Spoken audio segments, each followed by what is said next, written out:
plan is to talk a bit about today's patch and how it didn't include VoIP in the new map. That was just a meme.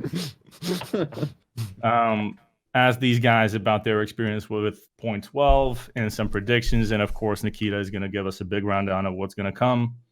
Also, he's not feeling very well today. He's overworked. So let's do our best to cheer him up, guys. Okay. So like get this thing on the way. Actually, I got pumped with motivated with the intro. He's back. Yes, because it's actually right. I literally almost cried. I'm not gonna lie when I watched it the first time. Half because it took me so long, and it's like I want to say that this is totally not of some kind of promo or something. I personally, like a person by myself, watch every single video of Fair on the YouTube, and I think he's doing really good job in terms of video production, and he's very talented, and you should go and subscribe at this moment. So go subscribe right now. Go subscribe. Yeah, crying you are. Smash that subscribe button. His videos is it's, I think it's one of the most detailed and well composed videos of EFT in the world. Yes, dude. Hopefully we do something like this live one day. You know, I kind of want to get like a DSLR and try it, and something like Raid. Tarkov IRL. Yeah, dude, I love Raid. You know, and it's taught me so much with like the gun sounds and how they sound inside in the interior, and then outside. We talked about it, and like I actually had Donut Operator. Big shout out to that guy as well. He made it happen. I had a talk about him, like how they move, you know. And like, yeah, what to do when you run out in the open and stuff. But yeah, anyway, guys, we're gonna get this podcast on the way. I'd like to start with Shroud because he's our first time guest here on the official channel. True, dude. How you doing? I'm good. How are you? Yeah, pretty good. Excited. Tell me, what's your experience like with 0.12 so far? I mean, how's it been? Pretty solid. This is the most I've ever made in any wipe by myself. Usually I just take my viewers' money and then I just go crazy with it. But this time I decided, you know what? Let's not do that. Let's play normally. Let's really experience Tarkov. Yeah. So I experienced it, and yeah, I mean it's been solid. There's still a couple things here and there that need a little work, but it's still good. Yeah. But I mean, compared to like 0.10 and 0.11, yeah, the difference from 0.11 to 0.12 is crazy. It's like night and day. Yeah, true. Any suggestions early on? Early on suggestions? Missions, quests. Like read Jaeger's quests. I could probably go on forever, but we'll get your hand broken and get hit 5 times in the chest, and then drink some potion, and then come back. Drink a potion.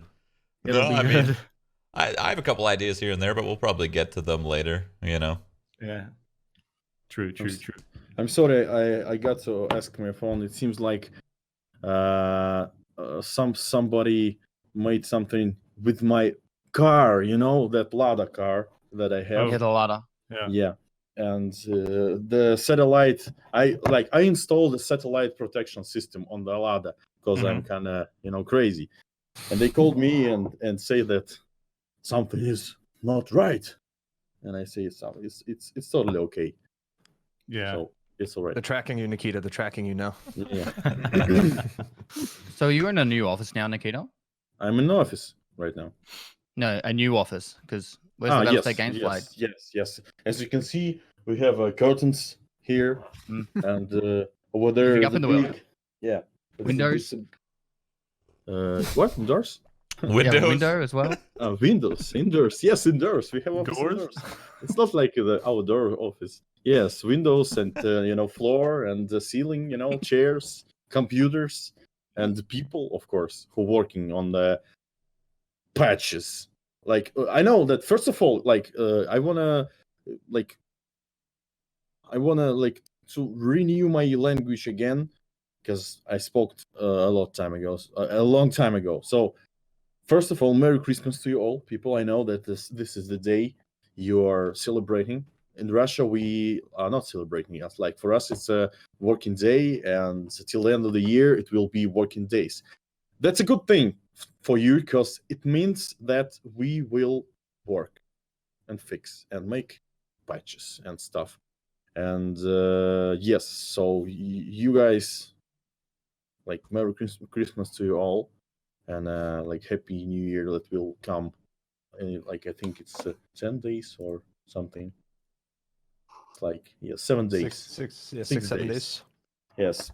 So as far as I can tell, we are here today. We uploaded a patch with several fixes and several like new kind of stuff called restrictions about the like abusing game mechanics and stuff, and we can discuss it also right now.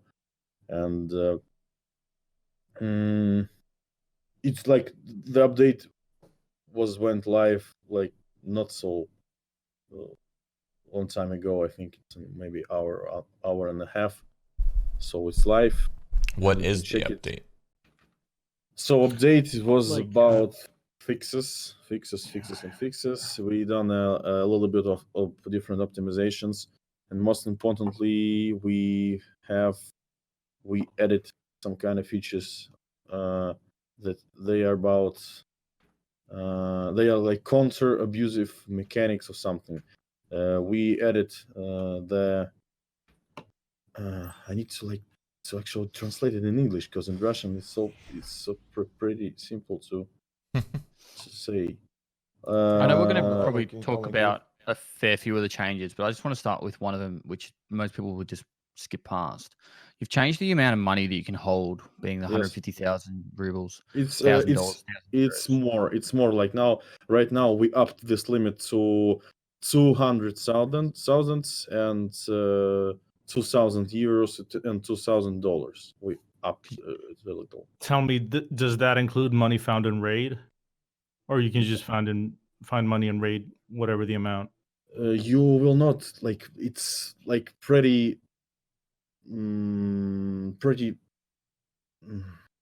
difficult task to actually find more than 200,000 Yeah, I don't. rubles. Okay, Yeah. I can't speak now because I didn't loot like Goshan and Idea those cash registers in our I know that people actually can loot the big amount of euros and dollars from the raiders, but again, it's not like so big amount of money. So if we even upped this amount like an hour ago, Yeah. to 2,000 limit. So I think it will be all right. We can change it once again more. It's not a problem for us. So yes. Also, we made restrictions for secured containers related to special scopes, but it seems like it was not tested properly, and it still you have an ability to actually hide the items special scopes within your container by using the mounts, and it means that we need to code it properly and make these restrictions properly.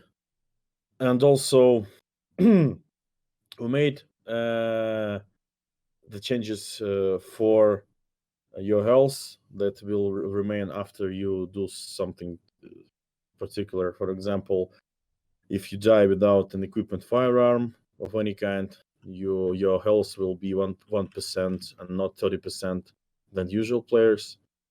Also, if you leave the raid by yourself, your health will recover only by 1%. Also, if you will get killed by your team member, you will also get 1%. And if you commit suicide, you will also have 1% of your health. This is not the actual solution for the hatchling problems. This is just like an approach, just a small step to make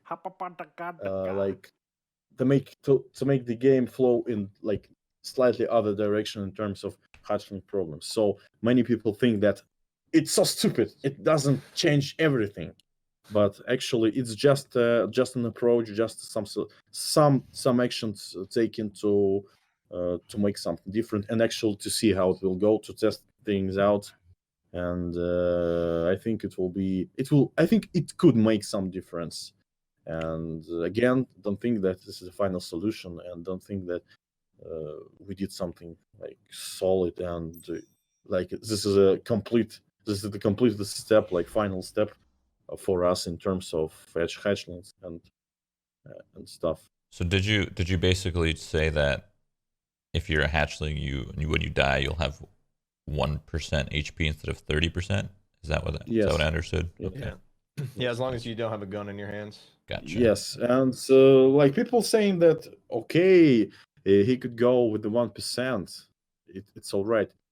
Psychologically, as I can say it correctly, it will be less comfortable for you to actually join the raid with 1%. Actually, yeah, you get like hit by barbed wire or something. Yeah. Yes, so you will be more fragile, and it's just an idea to have at least some percentage of hatchlings at least bring something into the raid, like a handgun or something, to actually like to shift the balance, to shift this unbalanced thing in a more balanced way in terms of hatchlings.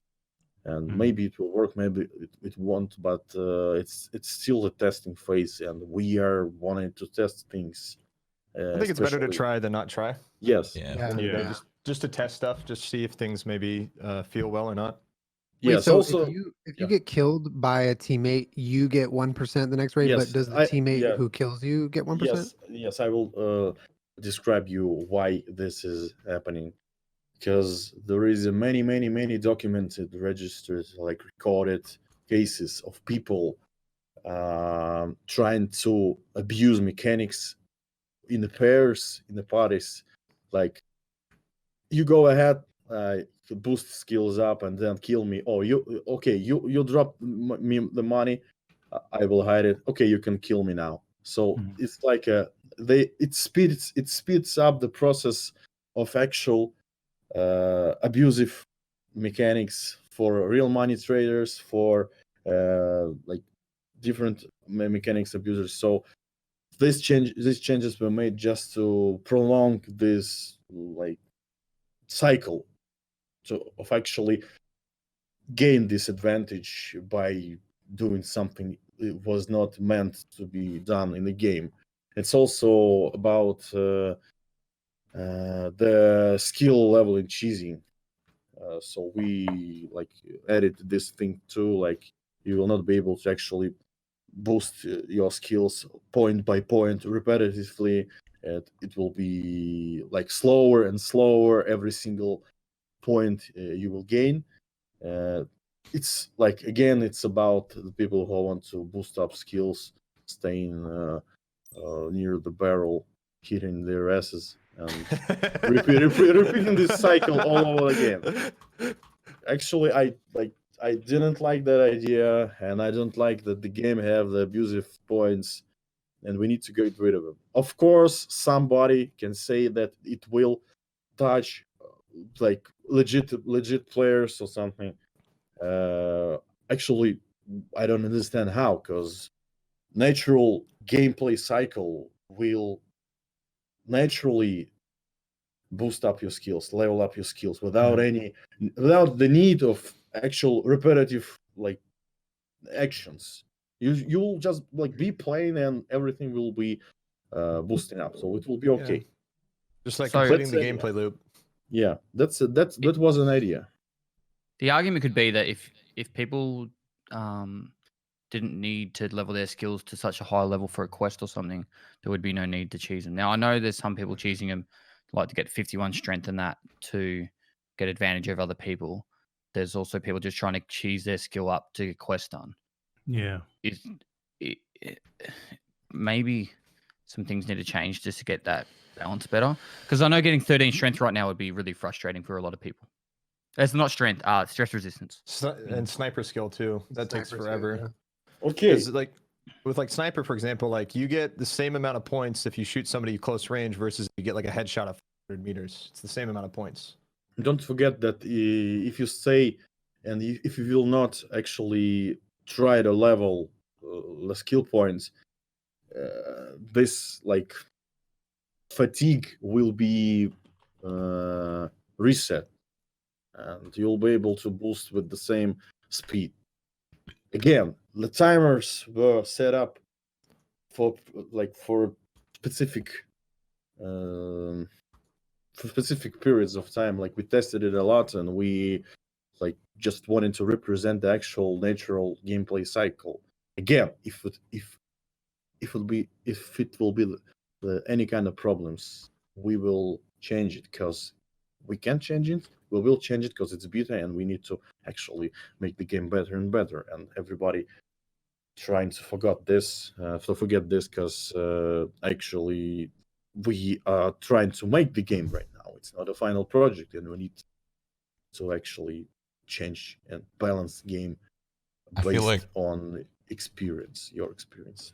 I feel like an easy solution for now, if there's no solution yet, like next wipe, maybe if there isn't a solution, I feel like an easy one is just increase like the natural flow and experience gained, so that you're actually earning more for playing rather than cheesing. Because like, yeah, I could sit there and I could spam. Yeah, I could spam reload a bunch and get my sniper skill up. That's what I did, because that was so annoying. So just increase the hits per the XP hits by a lot, right? And then just make it so you can make it just so obnoxiously like high for now, and it'll kind of make all those problems go away temporarily. Yeah, I agree. Actually, we designed and programmed this feature with the future ability to actually connect some kind of stimulants to this. Like, you'll be able to read books and have the ability to boost up your skills really fast. Like Fallout has that. Yeah, it's kind of it. And I think so. Like, for now, we need like the initial actual gameplay response from people, not the response before the patch, or like we uploaded the patch for 3 hours here today, and people made so many conclusions and so many like rants about it. Like, it's like it's already done, it's already finished, you need to change it. People didn't even play it and test it out, and we need actual responses right now. So we'll see how it will go, and we can make this boosts or something like the initial boosts of skill progression. It will be logical at least, and we can do it actually. I think it'd be cool, like either the library or the kitchen, like maybe you could create like a unique meal. You make this meal and you can only get it from the hideout, and if you eat it, you get a 20% benefit to strength or something. Well, yeah, that automatically like puts in you actually going into the raid. Maybe it requires items only found in raid, right? So you would actually have to go in there multiple times until you've actually found certain items, and then maybe craft the meal, maybe leave it to cook for a bit, The worry with that is if you don't change the cheesing mechanics, hopefully it won't boost the cheesing, because then you'd have to fix the other part first before you do the meal one, I think. But right, it's like super boosting at that point. Yeah. Okay, that thing could be changed in the future. I've always been a bit traditional with like my RPG leveling systems. Like, I would personally love it if every level that we got like a set amount of it, like 100 experience points every level, and then we can take those experience points and put them into whatever skill we want. And then like every 5 levels you get 200, every 10 you get 400. You can take those points and put them in your skills, so that way levels matter more so than just trader levels at a trader. The initial design of skill leveling system actually had the thing about like every single level of your skill, you will get the skill point that you could like spend on any other skills. So like it's more like traditional RPG element, yeah. Yeah, and for some reason we didn't make it. I think it's just because we forgot to make it. I forgot to make it. I even have a designs of it, like with a plus symbol on the skills. So yeah, I think doing both of those things is the right way. Having the route of earning skills naturally, and then maybe side stuff, like maybe you finish a really, really important quest and it gives you 1 skill point, and then you could be like, yeah, I want to boost this a little bit more. Like that. I think going both is really cool, because I think the natural like I think that it works in this game, like naturally leveling up your skills by just playing and reloading and doing those things. But it would just be sweet to also have a choice in picking skills. That'd be a good incentive, yeah, definitely. Julien, what do you think? I mean, I definitely think that there is some satisfaction to leveling up your skills by playing. So I think like the solution, you know, when it can be, you know, figured out in its entirety is, you know, I mean, I think Klean has a point, like, you know, assigning points that you earn the way you want, but I also think that there's a way to do it to where you can level your skills at a reasonable rate, to where if you play the game, you know, you can level to the point where you can get quests done, you can, you know, get, you know, stronger and faster, things like that. But I agree that, you know, the placeholder solution might be a good idea for now. I do think it's a cool thing to have Hideout involved in skill progression.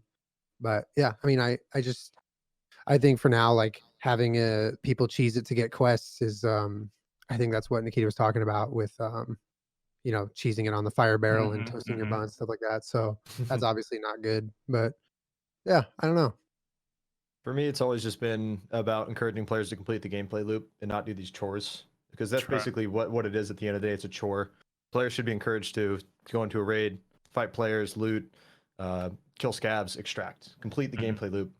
In doing so earns you experience, and you level your character, you get levels, you get points to allocate towards your skills, just like every other RPG. But also being able to practice and be proficient with like using assault rifles. If you keep using assault rifles, you level up your assault rifle skill inherently, you know. Yeah, I mean, sometimes I wonder, what is it going to look like when there's no more wipes, right? Are you going to rush the end game right away and like, yeah, then talk of a prestige system comes into mind? The thing is, like, you people here, like you're like the people right on this podcast, you played and playing Escape from Tarkov a lot, and especially Pestily, he's a maniac. He can complete the game within 2 days. He just hit 40 since we started. 1 day. Yeah, you got Kappa in like 2 days, right? Nah, it was a week. It was a week. And you know the game. You like. But that's all knowledge. That's all knowledge. That's not because you know, and knowledge and time. I know where the quests are and know how much time it takes. And like, you don't get bored, like, ever. No. You just keep bringing something new, something interesting. You know? Like the patterns, every single wipe, every single like the period of the big patch, it's patterns. We learn them and we use them. With the big update, we try to change them. And I can say you that the development of EFT is the war with patterns. I hate patterns in the game. I want to get rid of them, really, really, really hard. And it's really hard, especially with the game, with a lot of player base, with a lot of concurrent users. It's pretty hard. And especially it's pretty hard that the vast amount, that the majority of the players is the regular players, not streamers, not like the fans, like hardcore fans, not even the hardcore players. It's just players who want to play the game, and they don't have so much time to actually complete the game. I know that right now there's a lots of players who like leveled their hideouts like by 30% or 40% from the start of the 0.12 patch. So they played slow and they love it. And you actually, some of you already completed the game and received the end game content, which actually we don't have end game content, like big amount of end game content, because the game is in production still. And of course, you're being interested in what's next, what's the next big deal, what's next, something interesting for us. And I can understand that, because it's kind of it moves the production further, because I constantly read your thoughts personally or on the media, and I see what you want in the future of EFT, and we try to make something that will fit in well, not for just you, but mostly for the people who just play. Yeah, I'm always worried about like the casual players, Yes. And I kind of try to go back in time and like think of how it was for me when I started playing it, and was so convoluted, and like it was everything, and I didn't understand a single thing, so I just had to go in with a macro and die. But eventually, good it old was days. fun. Yeah, good old days. That's what I mean, And I'm even now, dude. Like I hit 40, and I'll use an SKS. I'll go in and do the missions, and I'll still enjoy it. So yeah, I'm just thinking about like a tutorial mission or something. For me, like I think the perfect EFT at the state that we have it right now, it's the game that will give you the emotions and experience indefinitely. Right. It's like it's in the state that we have it right here. And if some of you will play it all the way, like the year or more, and still will receive that kind of emotions and adrenaline and stuff, it will be an achievement for us actually. And it will be not like the final prize for us or something. It will be just an achievement that the core gameplay and the foundation of the game is kind of fits into your way of playing, into your way of life, and that will be a good thing. And it kind of allow us to ease the pressure, inner pressure, and actually think about what should we do next. And we will talk about this a little bit later. Okay. Yeah. Nice. So the patch was about these things. Also fixes. You can read the patch notes on Reddit, on official media. It's not big, but actually it changed a lot of things in the game. For example, we broke the sorting on the flea market.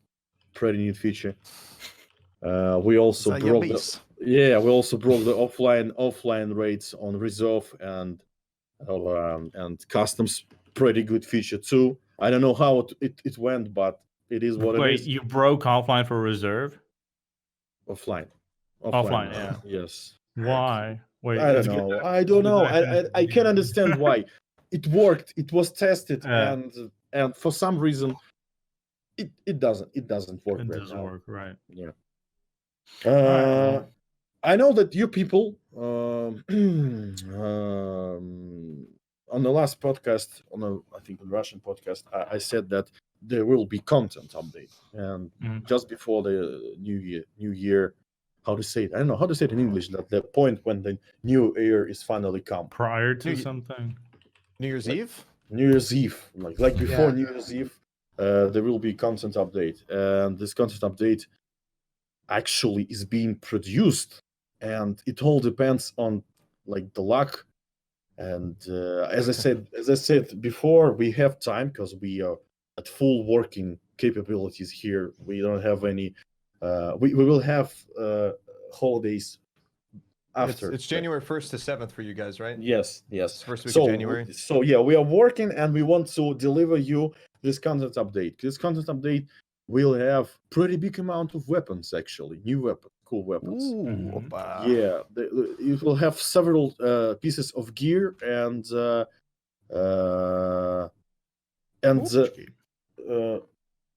special quest for obtaining the tracksuit. Oh yes, kill 100 times. It will be so like grindy. You will love it. Like I know that you love this. Have a you guess. have to have finished it with a "you will love it." I'm gonna have a guess. Do we have to find Killer's helmet in raid and then turn times? I heard a rumor it's kill Killer like 500 times or some shit. Oh boy. Kill Killer 100 times? Is it that? That transcends grindy completely, dude. That's a new definition of grindy.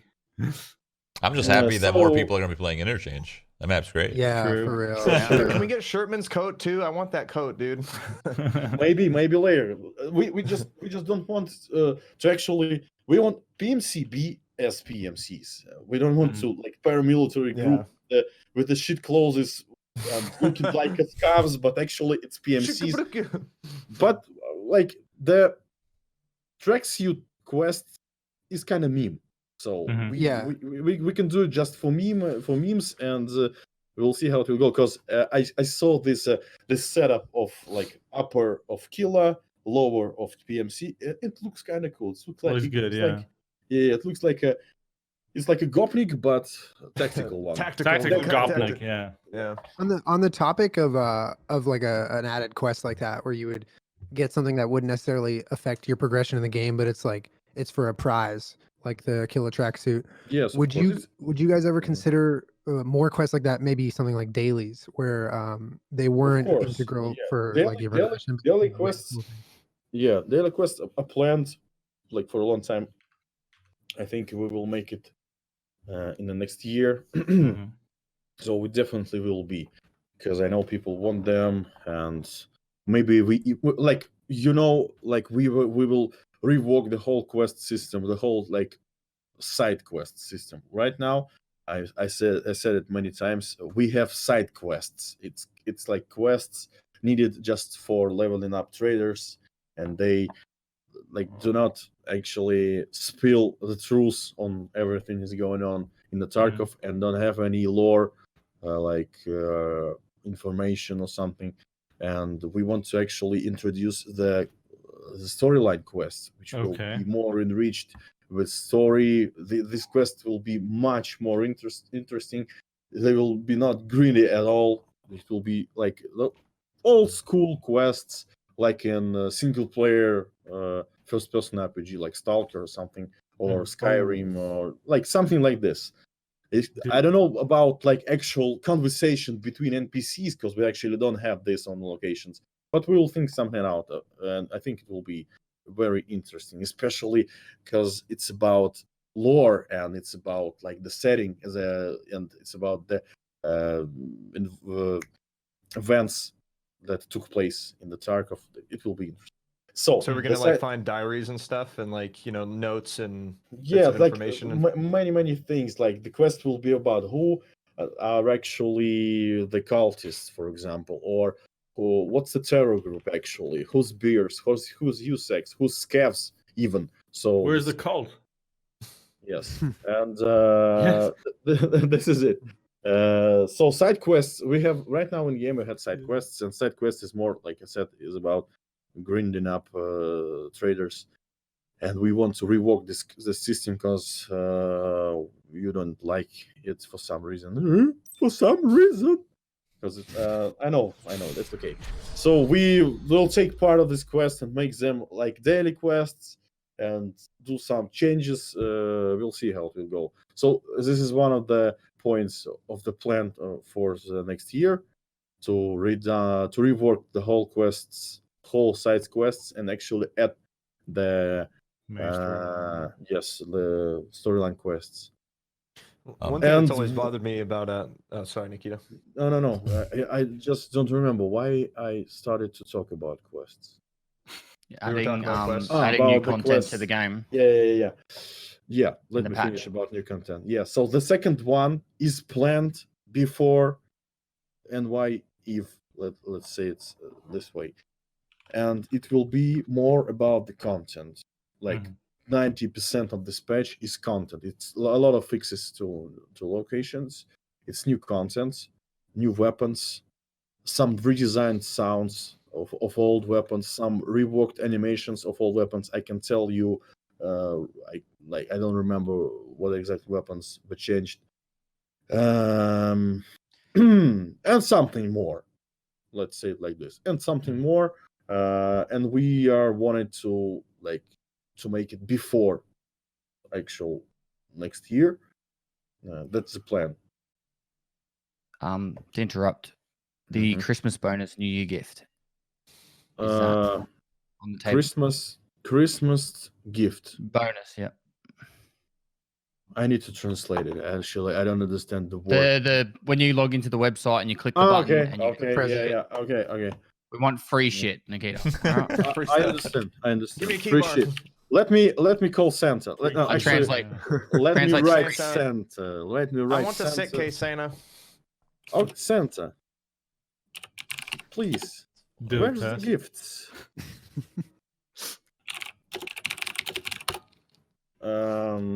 Okay. So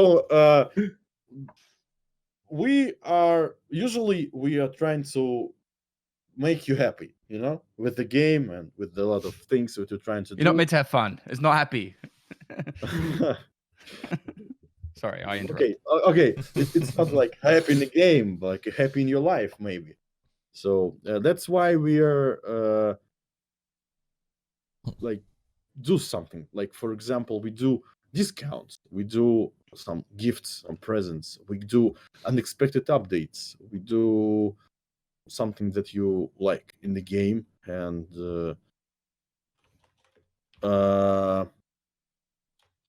as we speak, I just said it to my colleague to actually enable on the site this, to actually give you the new gift. Mhm. So actually, we had a gift like old one, and we will renew the gift right away. I think maybe 10 minutes more, and you'll be able, everybody in the chat, every player, you'll be able to redeem the gift from the site. Actually, the site will be dropped for sure, I think. But Crash the website. Challenge Yeah. accepted. Website. yes, rip website for sure.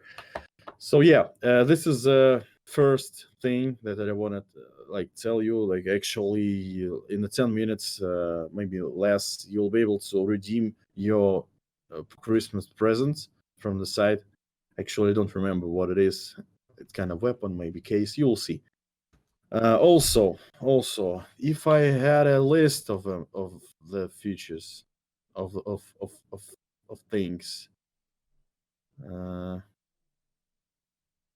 So actually, we're trying to do a lot of things in this period before then, next The new year?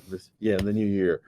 And I can tell you what exactly, because I like surprises. I like give surprises, because for me it's a good thing. Like, you didn't know, and then you have something interesting and beautiful. So we have another thing that we wanted to tell you, introduce to you, and I think you all people, like on the podcast, know what I'm talking about. I'm talking about the Twitch drops campaign. Yeah, you can show them the picture. I did right when I said da da da. Yeah, so the Twitch drops campaign, as you know, is a thing that you can participate in it, watch your favorite streamers streams, and get the gifts. Get the gifts, a lot of gifts actually. It's in-game items, a lot of them, and this is it. I see some T7 thermals there. Yes. So there is for you, that's a pretty easy chance to actually have a lot of in-game presents, just watching your favorite streamers on the Twitch. Like, on the Twitch for now. Maybe we will expand it for every other platform, but it's a Twitch thing right now. And this is it. So Shroud. yeah. Oh. So you will receive more details with the so I'm just being told that the gifts are available on the website. You go ahead. Yeah, I see it. Onto the profile. Yeah, you can redeem the presents. I got spam protection though. Can't spam it. If you spam it, it won't work. Don't do that. Yes. Listen So this is about the Twitch drops. Also, there will be more things, I hope, especially this content patch, because it's really cool. I really wanted to, I really want to make it real, because actually it took more time than today's update. Mhm. We did this updates simultaneously, and it will be cool. Are there going to be any new features, or is it just mainly like items and gear? It's more like yes, like items, gear. It's a content fetch. The new features will be in the next year. So to like let's conclude. Let's wrap things up about this year. I think this year was very good for us because it was a long year. It was all about the 0.12 patch and 300 days. Yeah, the amount of events was kind of zero. Like we didn't have anything. We didn't even participate in any like offline events, like expositions, like conferences and stuff. We just sat over here and trying to make the patch of your dreams 0.12. So for us, it was like a pure working year, and at the end of it, we finally did something good, I think. And I think you all liked what we did, and especially with a lot of things fixed and added and stuff. And many people like saying that the game is the best state right now. Oh, absolutely. Yeah, and I can say you that this is not the top level. Like it's not a top tier. The whole like big amount of cool features are in the plans, and the game will be more and more interesting, and more hard, and more like memorizable. So we can like discuss what will be in the next year. And for now, I want you to say something about how was your year? How was it actually? And what can you tell about it? How was it? How was it? Like your feelings, your emotions, like how was it? Let's start. I already said, I started my thoughts at the very beginning. You guys remember? No, anybody? No? Julien. Yes. I could be last. Yeah, I mean, first of all, I definitely think, Nikita, you did something great. Like you said, you guys worked really hard, and you hope you did something great. You definitely did something great. I mean, 0.12 for me and most of my friends and people I play with feels like easily the best the game has felt, kind of ever. And we were waiting for a long time, but when it came, I think I was in the majority that I was pretty surprised with how polished and how good the game felt. Obviously, with any new patch, as big as that, there's going to be problems, and I think like they've come a little bit, but for the most part, I mean, it feels like a new game in some ways, and I think Hideout is cool, just based on the fact of the incredible potential it has. It's a cool new feature, and it's been fun to level up. But I think for most of the streamers, like myself and the guys here, we've maxed it out. So it's like, what's next for Hideout? But I think aside from feeling really polished and the game just feels like really fun, it's the potential and the excitement for what's to come that I feel like 0.12 gave us. And then the constant updates with patches and content, like getting new content and getting fixes without a big wipe is really, really cool. And it feels like how it should be. So we appreciate that. And I'm just excited to see that, be more common. Nice. Okay. Pest? Well, this has been a really good year. Everything Julien said for starters. Really good. Also, Merry year for you, Christmas. yeah. It's 6 a.m. for me, so on Christmas Day. So Merry Christmas, everyone. I forgot to say that earlier. Yeah, it's been an amazing year. The thing I hate about Escape from Tarkov, and this is not to put a downer on it, it's ruined every other game for me. So I hate you for that, Nikita, because I can't play first-person shooters anymore without getting bored. I can't play like games. Like when I started to make EFT, I started to play games less and less, and I don't know. So I should stop playing, is what you're saying. I'm about to start hating everything else. Yes, it's just like I just wish other games would take on some of the ideas Escape from Tarkov does, but Escape from Tarkov is also taking ideas from other games as well. You can see it with stuff like the flea market, which I think you said that came from EVE Online, if I'm not mistaken. You kind of wanted to have some sort of like that. So yeah, up and up from here. But just keep going with the vision. I'll be playing this game forever. Nice. Don't listen to us filthy streamers, Nikita. Do what you want to do. We're opinionated. Don't listen to us. True, yeah. I mean, at the end of the day, they're just gonna do what they want to do anyway. So I've told Nikita to just fucking burn all the casuals so many times, and he just comes back and goes, "I'm doing it my way," like. And it's, He'll add key durability slowly, not fast. Yeah. Klean, I've never said that. One, by the way, one key at a time. Just to clarify. Never said that. How's your year, Klean? Honestly, it's been great. I actually took a really big break from EFT around the beginning of this year, just because I knew that point 12 was going to be a while. And I've been playing this game since the very beginning. On my first stream, December 21st of 2016. And going back to point 12 and taking that break, like coming back with all these new features, seeing the game in the state that it is now, it's the best it's ever been. And it kind of feels like the golden days of EFT, kind of around 2017 when the game was starting to pick up a bunch of hype and a lot of the new streamers started to come in, playing it a bunch. I think it was around the time Shoreline got expanded. And I'm just really excited for what's to come. And, I know Battle State is going to be adding a ton of features like advanced visor mechanics, night vision mechanics, new weight systems, malfunctions, and all these really awesome hardcore features that would be present in like a simulation game that EFT is trying to be. And, I know EFT is going to be heading in that direction of a more hardcore battle simulation game because that's what it is at the heart.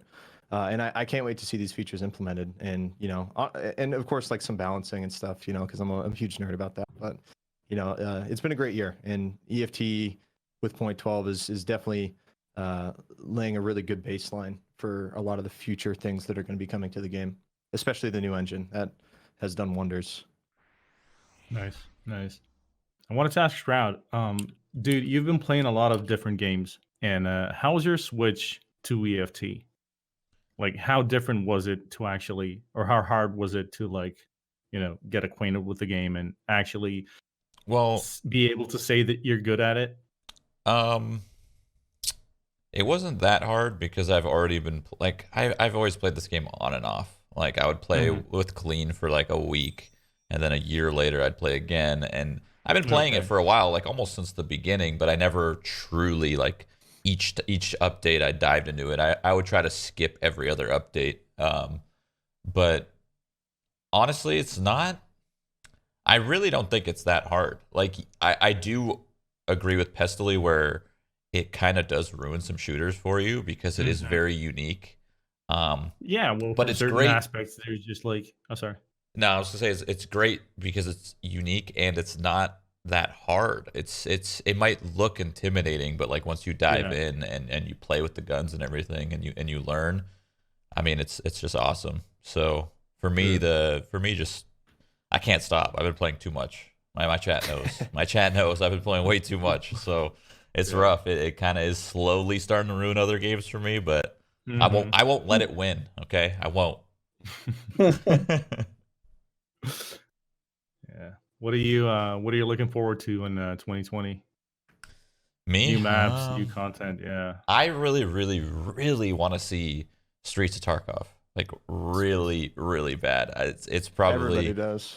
Everybody does. Yeah. In my mind, like I've always wanted a game with a map where it's these multiple buildings, massive buildings. Each room you can urban enter. Combat. Yeah, like urban combat. Each room you can enter. Each balcony you can enter. And in my mind, my vision of Escape from Streets of Tarkov is that we're going to see these massive buildings with 10 stories, 20 stories. I don't know how big, but still, the idea of like being able to see that balcony and you could go on it is something that I've always wanted to see in a game. But usually they kind of they block some doors here and there. I don't really like that. I like being able to enter all the rooms, Imagine the sniper battles between windows and skyscrapers. Yeah, just constantly changing positions and whatnot. Yeah. Repelling. That would be awesome. Oh, I'm not gonna. Hey, can we get I didn't even think about that. That's Nikita, cool. come on. I got a story behind this. Like I watched Shroud where he was at Twitch. He was playing PUBG, I guess.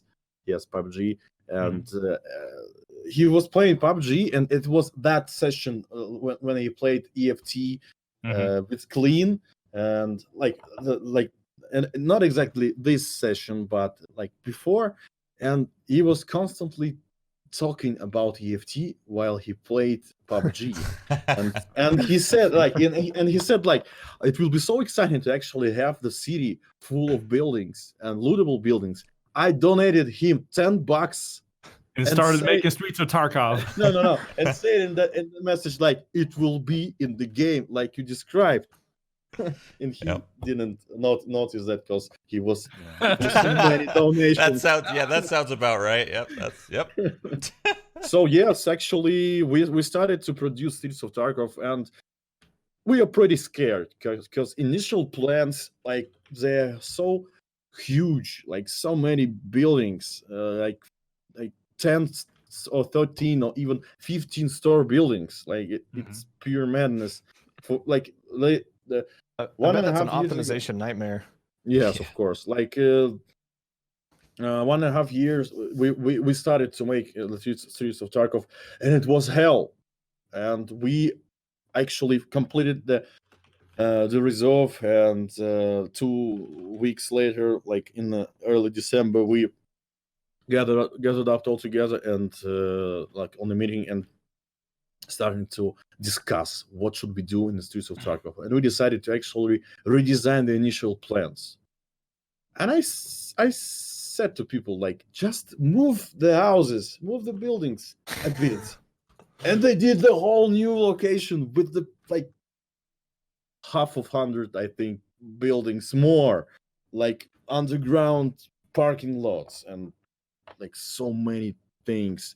The park was it will be parkside like area, and they increased it like 5 times. I was telling them like, what the hell, like, are you crazy? But I don't know, like this is like this is the most challengeable task in terms of level design and environment art. It will be like the most challenging thing. It will be our final exam. Like the reserve was kind of cool, unique, and it raised the bar. And the Streets of Tarkov will be the masterpiece. It will be like the masterpiece, yes, like the most advanced and the most detailed and hard and lootable and exploitable and explorable. Shit. Can't wait to level It will be strength. exploitable. Due to a lot of details and a lot of bugs, it will be exploitable for sure for the first 2 weeks or maybe more.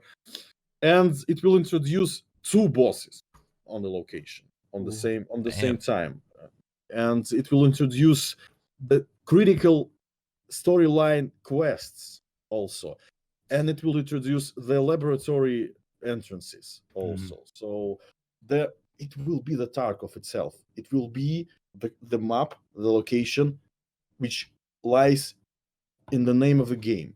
And it must be cool. Yes, it must be cool. It must be the best. It must represent the modern city, Russian modern city, with a lot of like cool and beautiful urban environment.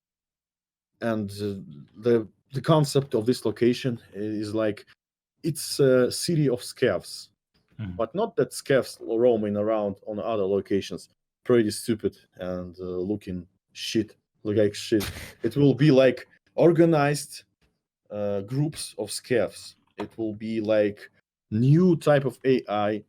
It will be scavs, but they will be in groups and they will behave like the organized like criminals or something, and they will have different patterns of, for example, they will loot apartments in like not like this, like they just roaming around the location. They will have patterns of movement. They will look like a real looters, like a real marauders, like a real life, and it will be cool actually. And will they actually be able to grab items and like kill them and then grab the items that like, they looted? Yeah, That's yeah, cool. like but the introduction of this new type of AI we want to add the peaceful behavior. We want to make them sit, actually eat, talk, smoke. So actually, Drink. yeah, like we want them to look like a real persons, like real persons, and it all together, and many features that will be in this location. It all sounds scary for us, actually, for me, because I know how many time we did a reserve location, and we planned to do it like in 3 months, and we did it like for 6 or 7 months, and it was not cool. And I can't be sure that we can right now at this moment. I can be sure that we will stay on this line in terms of deadlines and stuff. So we need to actually think big to actually be in this time scale and release this location in the next year. And I don't want this location to be released at the end of the next year. It will be pure hell. That's why we want to make 2 locations. That's the logic. We want to make 2 locations. Like we will expand the team, and we'll start to make the lighthouse location, because it's more like Shoreline. It's natural environment location with it will be the USEC location. They will have the big water facility, and it will be the base of USEC. It would also be connected with the railroad system, and you will have the train extract. And then actually we can make a really cool feature that the train extract on a reserve moves you to a lighthouse location. So that's cool. you will exfil from the reserve, and you will spawn on a lighthouse location, and like, what the hell? We need to survive. Yeah, we need to survive lighthouse location too. And lighthouse location will have new boss, and he will be called boss, right? Yes, he will be called in Russian Zrячий. Zrячий in English is like seeing person, He will be a totally mystery character. I will not tell you more. Like he is a mystery, and he will protect the new trader, and you will not be able to actually easily conduct operations with this trader, because if you will try to get closer to the trader, so the trader will be physical being on this location. And if you will try to approach the trader, you will be get killed by this sniper boss. So the history like about this will be expanded more further next year, but this is it. And of course, all other old locations will be enriched with the new exits, with the new mechanics, with the new Interchange and Shoreline needs new extractions. Yeah, actually, we want to redesign, rework factory, and add more rooms and more explorable. It's the best map. Yeah, and we want to like make the graphical overhaul, not only for like factory. We want to actually replace and redesign all the vegetation that we wanted to do. So I actually started to tell you what will be in the next year. And exciting. Yeah, the main thing that we want to do in the next year, we actually want to complete the game cycle. The main goal for us in the next year is complete the main game cycle. So you will actually escape from Tarkov, and this means that we need to add locations, we need to add storyline quests, we need to add additional hideout mechanics, which will be connected to the storyline quests. And we need to. We're actually talking 1.0. No, For real? it's not 1.0. Yeah, more like gameplay loop complete. Like they'll actually be end game. The game still will be needed a lot of features. Yeah, and we need to make a start location. We talked about it on the last podcast. It's a location for newcomers. It's like the single player, it's like single player location that will at least give you some information and some tricks how to play Tarkov, like basic information. And it will, of course, it will be like environmentally and story-rich location. So it will start the story of your PMC. He starts from a bombed HQ of terror group in Tarkov, and that's where the story starts. Like, and we will make the final location. It will and it will be also kind of single player, but it will be not single player. It will be multiplayer Terminal? location. Yes, terminal. And this is it. So, and all the features between this, they will like enrich everything and make the game feel complete. Like the game feel like you will be able to actually tell people that you escaped from Tarkov, for example. But it's not possible, of course. But Tarkov will never escape you. Does that mean once you escape from Tarkov, you can't play anymore? That's it? You're done? No. You gotta buy another copy, dude. Yeah. Congratulations. You can start again. You can For buy $40. Yeah, for $40. No, you will be able to continue because the game and the game world will be expanded in the DLCs. So the history will not stop at the end of the game because I already designed like 6 or 7 DLCs with the expansions. Ooh. Yeah, Ooh. it will be some of the features will be like just about scavs, for example. DLC called Scav Life will be about scavs and leveling up your scav. Scav Life, yeah, like a Sug Life. And there will be the boss gameplay. You will be able to play as a boss. There will be Scav Karma and Scav Tasks and Scav Market and Scav everything. So it's like Scav MMO. Yeah, and for those who like to play as Scav, it will be like enriched gameplay for them.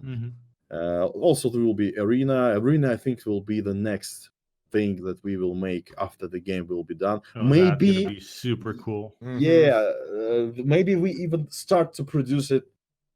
Esports Tarkov. It's already started. Like we have all the designs and even the sounds, and we have 2 locations already done for this game mode. But the only reason that we don't want to launch it because it will be not cool. Like It's because it'll be fun, won't it, Nikita? I know that's why. Fun. It will be the game mode for fun, actually. Okay, tell me, but is it actually going to use your items from your PMC inventory, or is it just going to have a completely different or standalone menu? It will be like a combination of everything. You will be able to have some kind of advantage based on your profile, but I can tell you more. Yeah, I will. This. I was just wondering if it's going to be like separated from your actual like quote unquote open world mode that is right now, and actually have a different menu for a separate game mode. Maybe some players just want to go in and have like a few rounds without losing anything, just have fun. Yes, exactly. They will have the ability to have fun. Yeah, they will like many like all like unlogical things in Tarkov, like people saying like add this game mode or add that game mode, add battle royale, and in a setting of Tarkov Arena, it's real because it's preset battles by somebody, and they can like invent anything. They can do any type of gameplay because it's like arena. It's like a brawl. It's like fighting, and we can make even capture the flag. We can make like the typical gameplay modes from CS:GO, for example, just for fun. And I know anything is possible. Like a deathmatch or a team deathmatch would be good. Team deathmatch, PvE, total PvE, like even killing floor kind of gameplay. So on the topic of game modes like that, do you have any sort of idea if you guys plan on doing like custom servers where a streamer could host games with their community sort of like in a we arena we style mode. we think about it like from time to time, and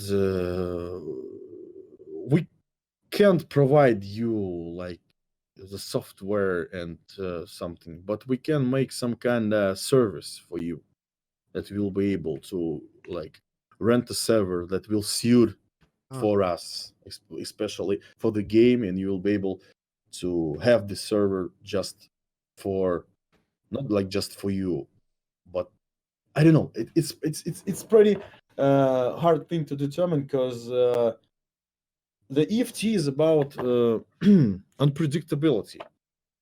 And if you will have your own server, it will be pretty predictable that you will have your own server and your own friends, and you can do whatever the hell you want to do on the server. If the server will be not ranked, it's all right. Like for fun.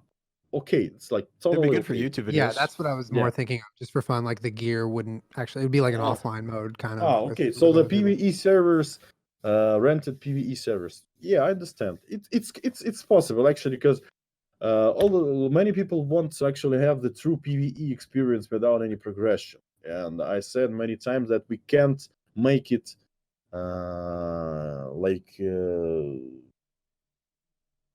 like we need to actually have server for it, because because bad people which roaming around will disassemble and make the like offline version with the server support, and it will be not cool.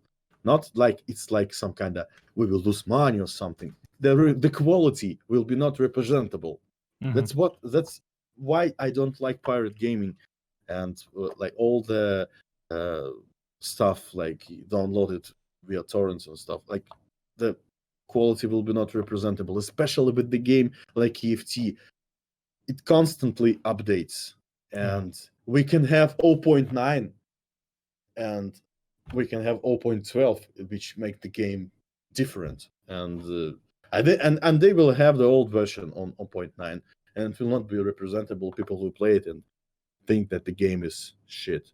Yeah, and it's not shit, I think. That's the idea. Sorry, I just got a question about the whole like back to the new players.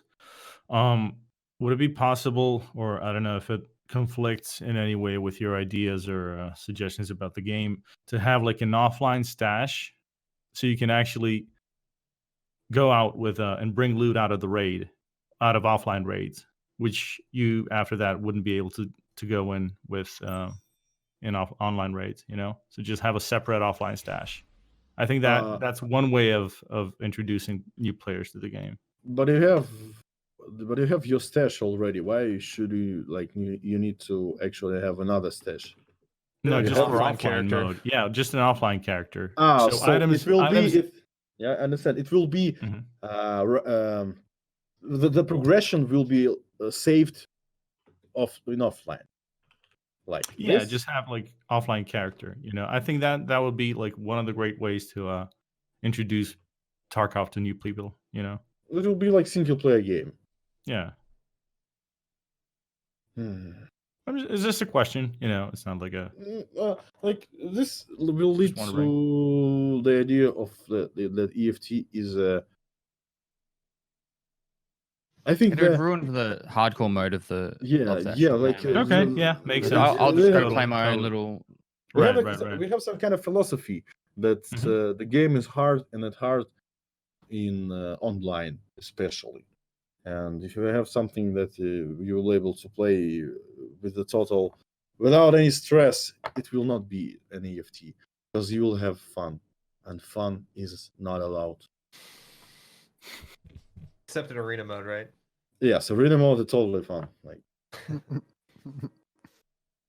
I mean, so, like we are talking about what will we have next year. I can tell you more like what you want to hear. Steam Audio, that's new. The better sound engine. I will not like give you details because I told it many times that this is just a new sound engine that will propagate sound correctly with the bounces and stuff. It will be better. VoIP, compass, customizable rigs, flea market metrics, just to like see the prices and like the graphics and stuff. There will be a lot of things related to Hideout, like different kind of modules, new areas. I think we will definitely add the gym. You'll be able to level up your strength. Also the repair module, the crafting, like the sewing module to make you clothes, tactical clothing. And the refill center is about like you'll be able to repack your medical stuff, like medkits and everything. And most of all, I have an idea like to make all the crafts in the Hideout to actually be looking like crafted stuff, because it's pretty lame to see that you have a metal scissors and the canister and you'll get the ammo case. But it will be cool that you will actually have the it's like a butchered version of an ammo case with like using those items. Yeah, it will so be. If you have like car battery and you make, I don't know, 4 smaller batteries, it'll be like a cut up version of and MacGyver together. Yes, and or like ammunition with like casings and projectiles and gunpowders, like medium pistol rifle cases, stuff like that. Yeah, it will be pure craftable things with lots of drawbacks. And talking about ammunition, there will be a lot of new ammunition, especially we want to finally implement the subsonic ammunition and all the features related to silencers working. Because right now we have a pretty arcade principles of sound propagations and use of weapon silencers. We want to make them real, like in real life.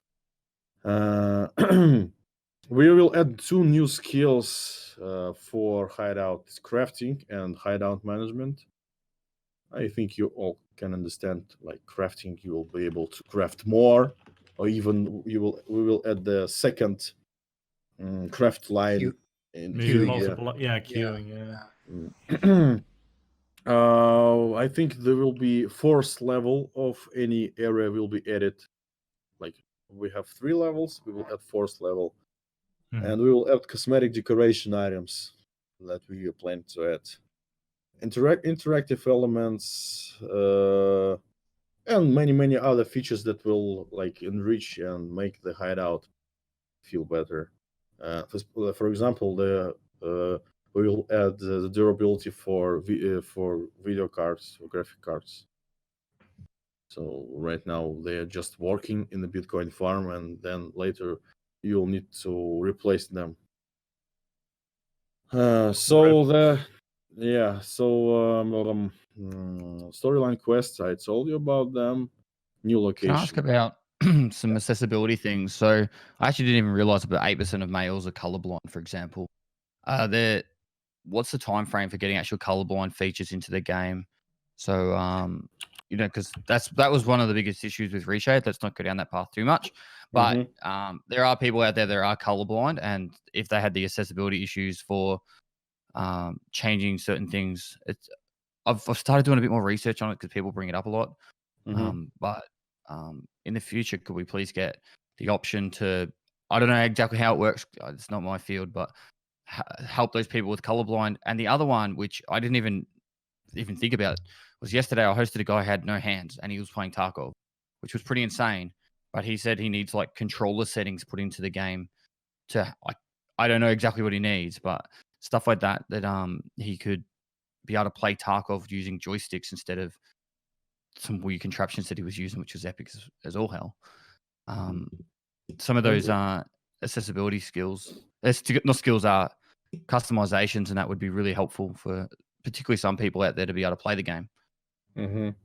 So yes, especially for all the reshade things and filters, we are kind of researching the whole reshade shaders and picking up the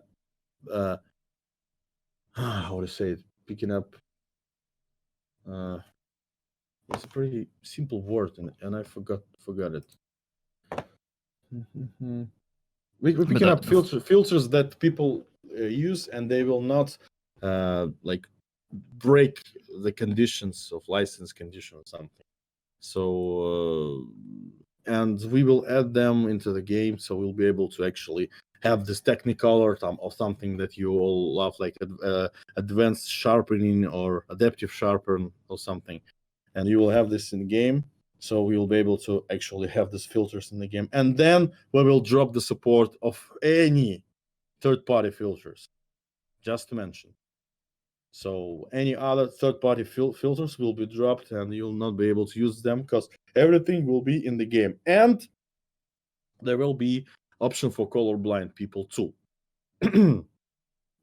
For the controller thing, I think there is a ability right now in the game to actually bend the controller buttons if you have a controller. If you want, I'll get him to message me what exactly is required for someone in that position, if that would help.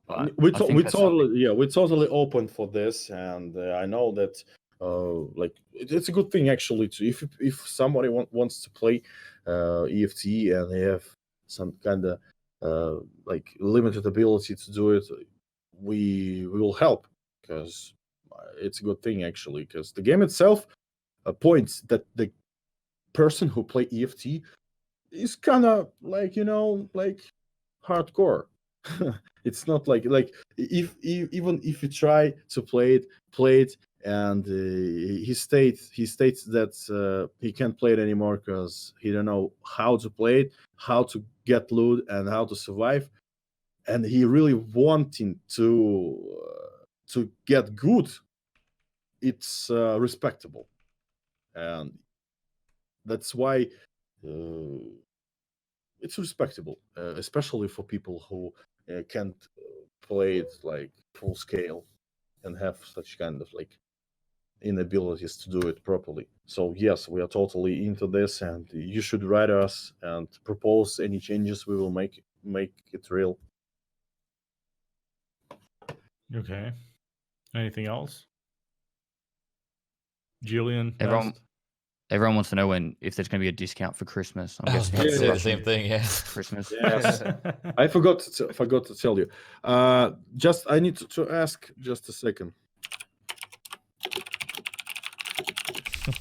This is my favorite keyboard. Yeah, enjoy. Clickety clack. I'm sure we could chip in together and buy you a new silent mechanical keyboard. I think he likes this one. But this keyboard weighs like 3 or 4 kilos, and it's pretty heavy. And I tried to break it actually. Tried, but it's solid. Let's go shoot it, Nikita. Yeah, about shooting, I was participating in such a cool event, like night special operations shit. I was wearing like a tactical night vision, and it was kind of cool. Oh yeah, dear players, New Year is near, and we are in a hurry to share you our plans for New Year activities in Escape from Tarkov with you. From December 27th to January 5th, we announced 25 discounts of any purchases and pre-order upgrades. In addition, all players who have already bought the game and those who purchase it and activate the key before the end of the New Year discounts will receive gifts. So, gifts already been live. I just grabbed mine actually. Yeah, and from the December 27th to January 5th, there will be 25% discounts of any purchases and pre-order upgrades. Yay! Cool. Yeah, all for you guys, all for you. And yeah, I personally excited for this content update, and for me it's it's a must have thing, must be completed thing, and let's hope and let's cross the fingers and we will have it before, because it will be pretty like bad if we will not be in time, because actually we will have these holidays and all the people are like will be at homes or had planned something on the New Year's celebration holidays, and we will not be able to actually work from that period in that period after New Year's Eve. So that's why we wanted to make it before. So what next on the next year things? There will be a lot of new customization options, like uppers, lowers, like many, and finally we will add customizations of faces. For now it will be just different faces. Maybe we will add the customizations of facial hair, but it will not be like full customizable thing like and Like Fallout. Fallout. Yeah, because people will make so stupid faces, and especially with the VoIP, it could be it could ruin the immersion. Not immersion. Modern Skyrim. Oh, look at me, look at my face. Green eyed, like yellow face with the 3 eye. So about VoIP, But he shoots good. are you guys worried at all about introducing VoIP and then kind of just it killing the voice lines? Because once you introduce VoIP, all the voice lines are going to be kind of useless, Yes. I'm kind of nervous about it, but I know this is the standard for the FPS, like online FPS, especially like survival FPS. And yes, we did this a lot of voice lines, and it's still it could be used for the people who just don't use VoIP. Me, for example, I don't use VoIP at all. Yeah. But again, I will be able to actually cooperate and communicate with them, because they will use VoIP, I will use voice lines, so it could be all right. Yeah, again, it just needs to be tested, because yes, there is a high chance that the voice lines actually they are not being used right now at full scale. True. But again, it could enrich them in the term, so they could be used more with the introduction of VoIP. So it all needs to be actually be seen in the game, because as you can understand, the EFT is not a game like every other game, and the typical feature that could be in other game could be different in terms of player experience in EFT. This feature could behave, because this feature could give like totally different feedback, and that's why it's hard to implement something. That's why it's hard to be sure in something, because you don't know what it will change in how people will react. That's why we need to test it. Okay, well, so one more question about VoIP. We know how some people will act with VoIP. Is there going to be any sort of way to moderate that? Like, let's say somebody's just running around and just, saying stupid stuff, right? Is there going to be a way that that person can be reported and eventually get banned for something like that? Because that's going to 100% be in the game, and it's going to be, I mean, for me anyway, I'm probably going to have VoIP off, but yeah, you might want VoIP, and then if you have it, it'll get ruined by that experience. You'll never turn it on again, whatever. Is there going to be a way to get those people banned or reported, basically? First of all, you will need to kill him. True. True. And yes, and I think we will add an option to report him on his dog tag or even on his body, like to report like on his body in case you don't kill him or whatever. Yeah, because we can't allow you to have the information about somebody roaming around you talking shit via VoIP, because it will give you an advantage. Yeah. And even he will say some stupid words and some stupid things, it will give you the advantage for you to kill him, because you will be able to actually know he is in vicinity, he is nearby.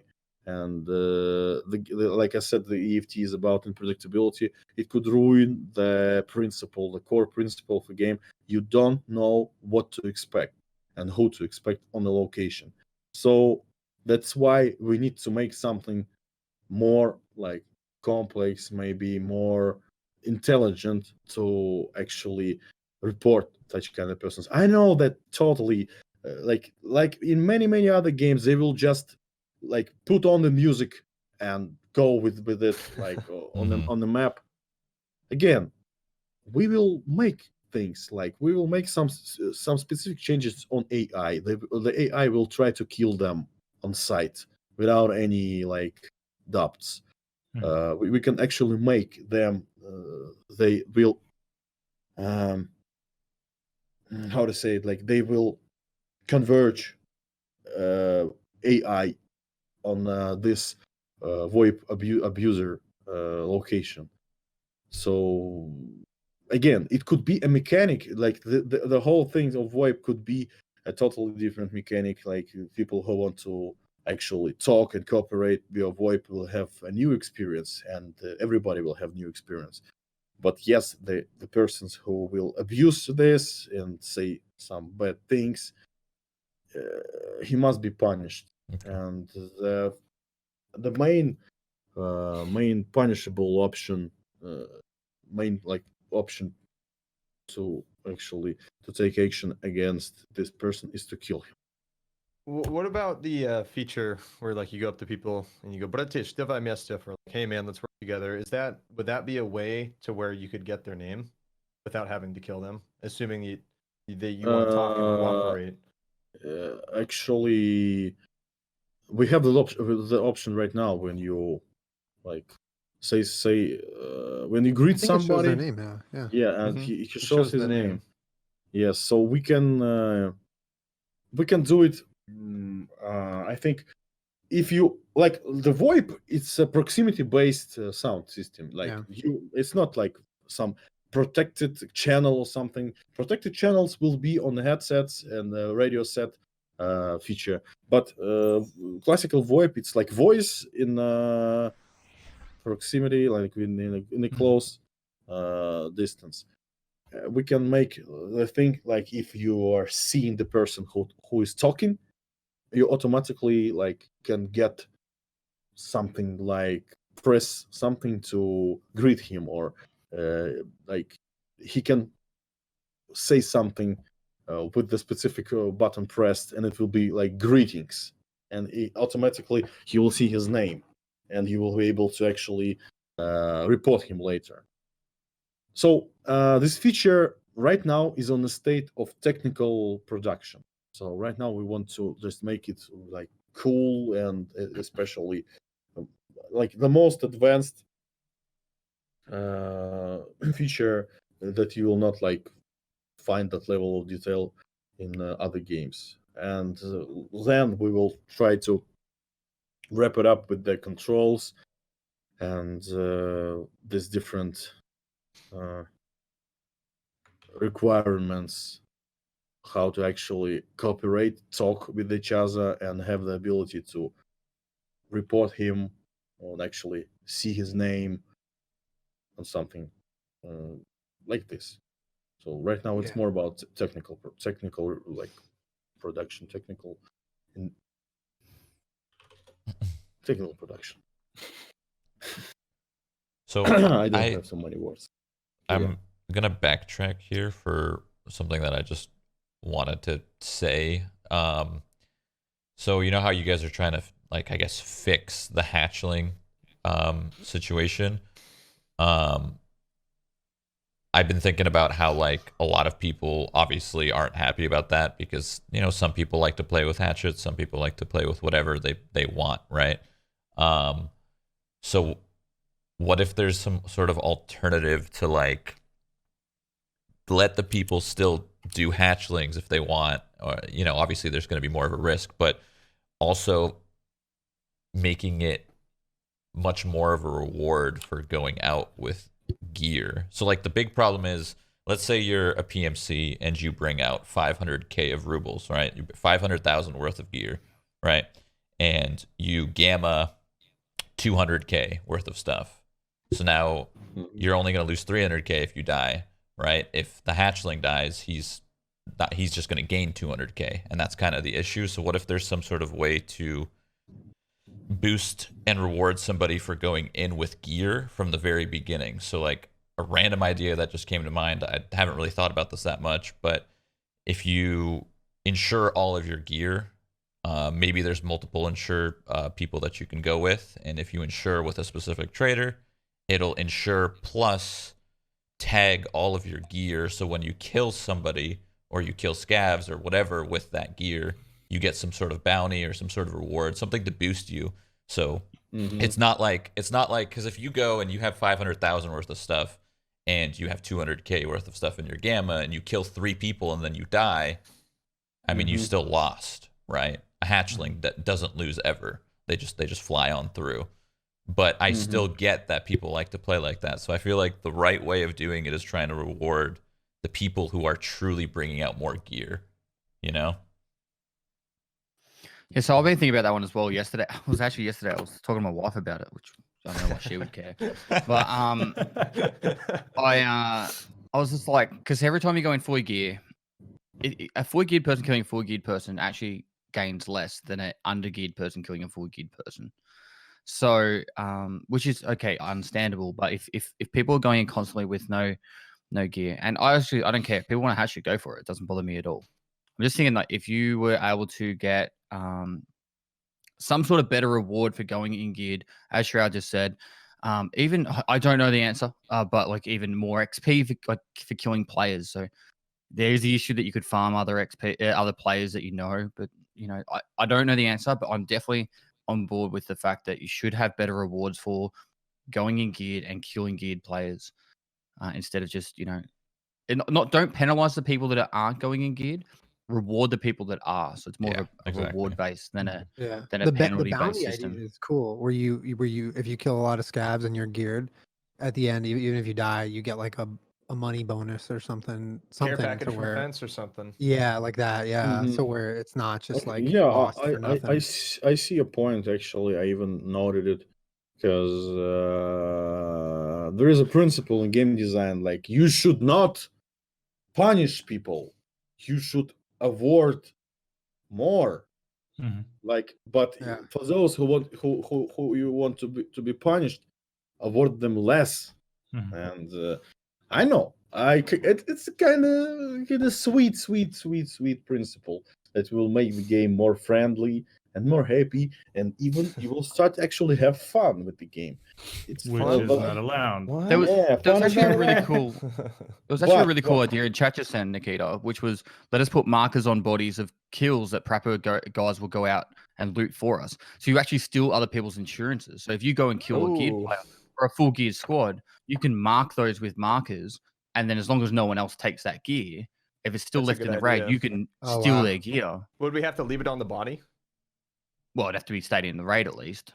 Okay. I think that's. Well, I don't know. Maybe it has to stay on the body. I think it should stay on the body if that is a feature, right? You would just grab all their gear, throw it in a bush. But it's kind of a neat idea. I like that. That's actually really cool. I wouldn't say. I feel like it should be a chance. I don't think it should be everything because then you just farm like crazy. But you know, it's kind of a cool idea. Like that would be nuts. Yeah, but like just bring the. Sorry, go ahead. No, I was just saying it could be like 50-50. I was just throwing that out there. That's it. Did you have the EMS 2000 markers in mind or something else? The regular markers. Someone in chat said it. That's not my idea. That was just someone from chat. Actually, we have had this in plan. We have the model to marker like RFID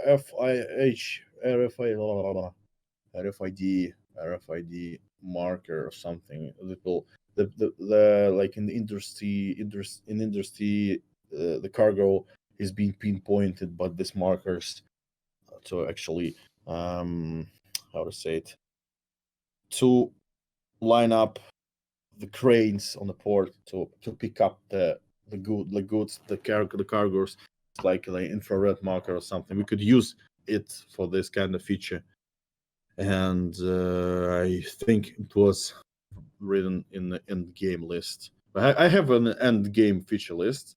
It's also cool features like a cell phone, like satellite phones, and ability to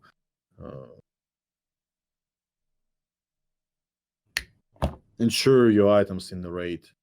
Like you find something, you have a phone, you pay some money, and the item will be insured right in the raid.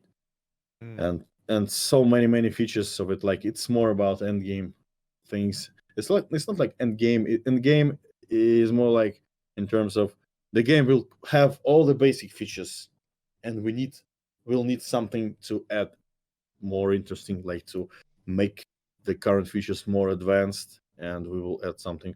So I think we had this kind of features. It could be cool, and the overall idea to award geared players more is kind of cool. I agree, but the award that you will get while wearing gear, if you will not die stupidly, it's gear, it's loot, it's XP. You will kill the hashlings. We can like increase the amount of XP of hashling. Like you will kill hashling, you will receive 2x bonus, and it will award you more, and you will have more chances to actually survive. And I think personally, the hatchling problem is not a problem at all. It's been exaggerated, and people being overreacting, because it's not so a big deal actually, because they just will steal some loot, and that's all. Their survival rating will be poor. They will play the game not like, it will be not an interesting gameplay. They will not have these emotions that you have in geared battles. They will be just like the couriers or something, like roaming around, like people without a soul or something. I don't know how to say it. They're just roaming around and trying to get anything, and they die constantly every single raid, one at a time, like constantly. It's not actually interesting way to play Tarkov. But of course, people will say in the chat, and like, this is the only thing that I can do. Then get good. Just stop it and try to play the game as it intended. If you can't play it, then it's your call, and you will be killed. And it's good. It's a good thing that we don't have any restrictions right now, because it was planned a long time ago that the sum of the location will require specific survival rates to enter this location. And the hatchling has a really, really low survival rate. They will not be able to actually enter this location. And there will be a trader that the initial requirements will be the survival rate. So some restrictions will be applied. But the whole problem, like, it could be managed, but I don't think that it could be managed harshly and without proper testing and without any like different approaches to have this problem regulated. And actually, it's not a problem. But this is like my position on it. So we just need to think further, think deeper, and it's already been regulated. You kill them constantly, and with the last update, they will have 1% of HP, and you will need just to, throw a rock, and they will die. So we need to test. We need to see how it can go. Yeah. To kind of backtrack real quick to VoIP, I saw an idea in a chat that I thought was kind of cool. So basically, somebody was saying in chat, so VoIP would be like kind of closed until you interact with somebody. So you go, hey man, let's work together, and that opens up VoIP. But if you're not a person who went and interacted with, say, two individuals who agreed to talk in a raid, when they're using VoIP and talking to each other, you don't hear their VoIP, but you hear their random voice lines from the PMC just spouting out as they're like walking around the raid. So that way it's like they're talking, but you can't, like, you can hear them where they're at in the location, but you won't be able to hear exactly what they're talking about because you didn't agree to speak with them via VoIP. But it would still kind of keep that immersion as to whenever they're activated, they'll just do like the random chatter, you know, or if maybe they're like talking. scrambled radio sounds or something. Sure. That's a radio. It's a radio feature, and it's not real. Like it's in real life. It's impossible to actually like people conversating, and you can understand them because they are like telling the random phrases. So it's totally People can't good. understand me all the time. I'm mumbling and It's totally good. Like it's a pretty interesting feature to actually hear people talking. You're sitting on the factory and hear like people trying to. Yeah, again, it was just something from chat that I saw. I thought was interesting. Yeah, like it will, as a solution for something, like it could be noticeable, but I don't know. I think it's too off the realism. Like you will be able to hear them in real life, and why you shouldn't in the games. I think it's not good enough. I mean, but what about like having a radio just for teams? You know, Yeah, to the begin radio with. radio. Yeah. The radio is the next like level of VoIP. It will have different channels. It will have protected frequencies, and you will be able to like you will have the password that you need to have. Scramble. So you will have a preset radio sets like before the raid, and when you will like queue up with your party members, you will actually have the ability to talk via radio. But it's an authentic feature just for immersion. Yeah, because people will still Discord, use a Discord. Yeah, but we will try to make something to abort these players too. Like using of your headset, radio set will give you the ability to hijack frequencies and have some bonuses or something. So some kind of like not mini game, but you will be able to hear something important, like important vital information bonus or something. Yeah, And something like this. All right, I wanna change the topic for a little bit and go back to quests and ask you guys, what do you think about the Tarkov shooter quest line, and that it's just like locked onto the Mosin, you know? Yeah. Yeah, when I made, you know, because like it's called Tarkov shooter, and it's just the Mosin. What if you had like gradually have your character? Is that a concept idea to do that for more guns? Exactly. No, I will tell you why.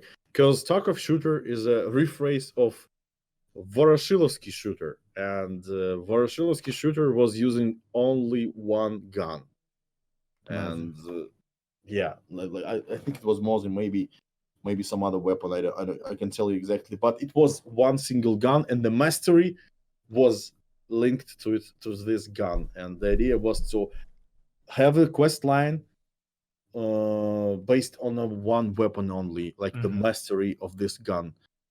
That was an idea. I know that you want to add more sniper rifles, and it's a good because we will add the quests about it. Like no, I was just thinking like start, I don't know, from a Makarov and then just gradually move on to some, you know, different guns.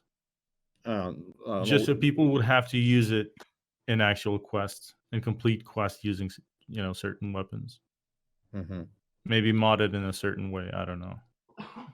Speaking of shooting, can we get the shooter born in hell quest interchange switch to reserve? Yes, we actually I told it to change. I think maybe it will be changed even in the next patch. I told you about content patch, so yes, it's planned. Sweet. I have a question about, I mean, it has to do with quests, but it has to do with this update that came out today. The exhaustion of skills. Does that mean it's like we already have our Kappa containers, right? But to get sniper skill to 12 now, that's going to be extremely difficult, assuming exhaustion works, so you can't reload, right? So that you're going to have to actually hit them a bunch.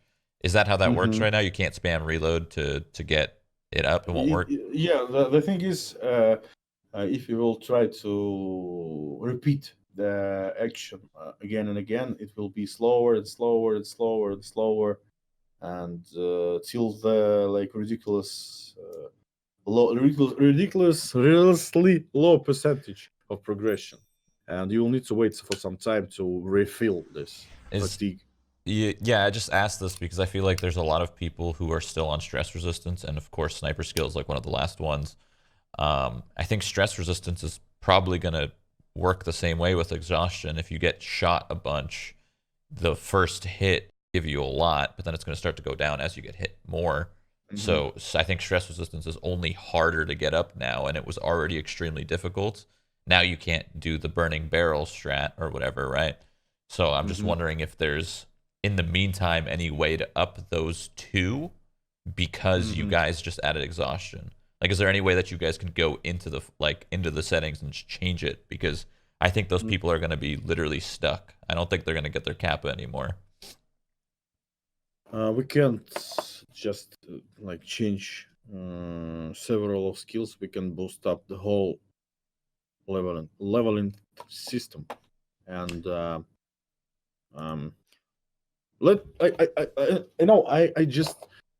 need to be sure that the thing like is in there. So what Shroud's saying, it's unfair that we've already got our skills all done. So can you purge all our skills back to 0? And then we can level them again and see what it's like. Actually, I can, but I don't know. Will you be happy with it? Yeah, I mean, still have the kappa. I don't care. I'm just saying, like, this update today pretty much killed anyone's chance of getting the kappa if they don't already have it, because I'm guessing your average player right now has 4 to 6 stress resistance. Getting it to 13 is absolutely insane, even before the update. Obviously, if it's just random. It's not like they did anything to have that roadblock. So maybe just lower the number or something, the number of stress resistance for the quest really quick. I don't know. Lowering the number will be the easier idea, actually. Just make it like level 6. Yeah, I was gonna say. I think 6 is a solid number, especially after exhaustion. And for sniper too, or would 7 be higher? 7. There we go. 7.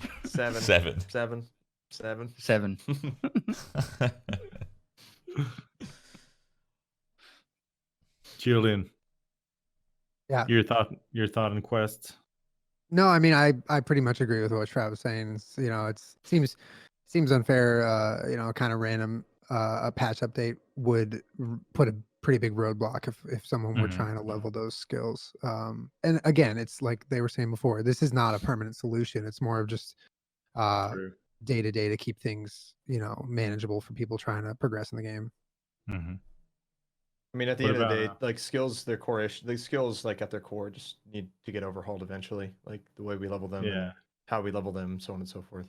Yeah. Well, would you guys like to see like a complete overhaul, or just absolutely? Absolutely, yeah. Just mainly on the way you level them. Like again, I use the sniper for example. You get the same amount of experience for point blank somebody in the chest of the Mosin versus getting a headshot on a moving target 300 meters away. True. Or reloading 3 times.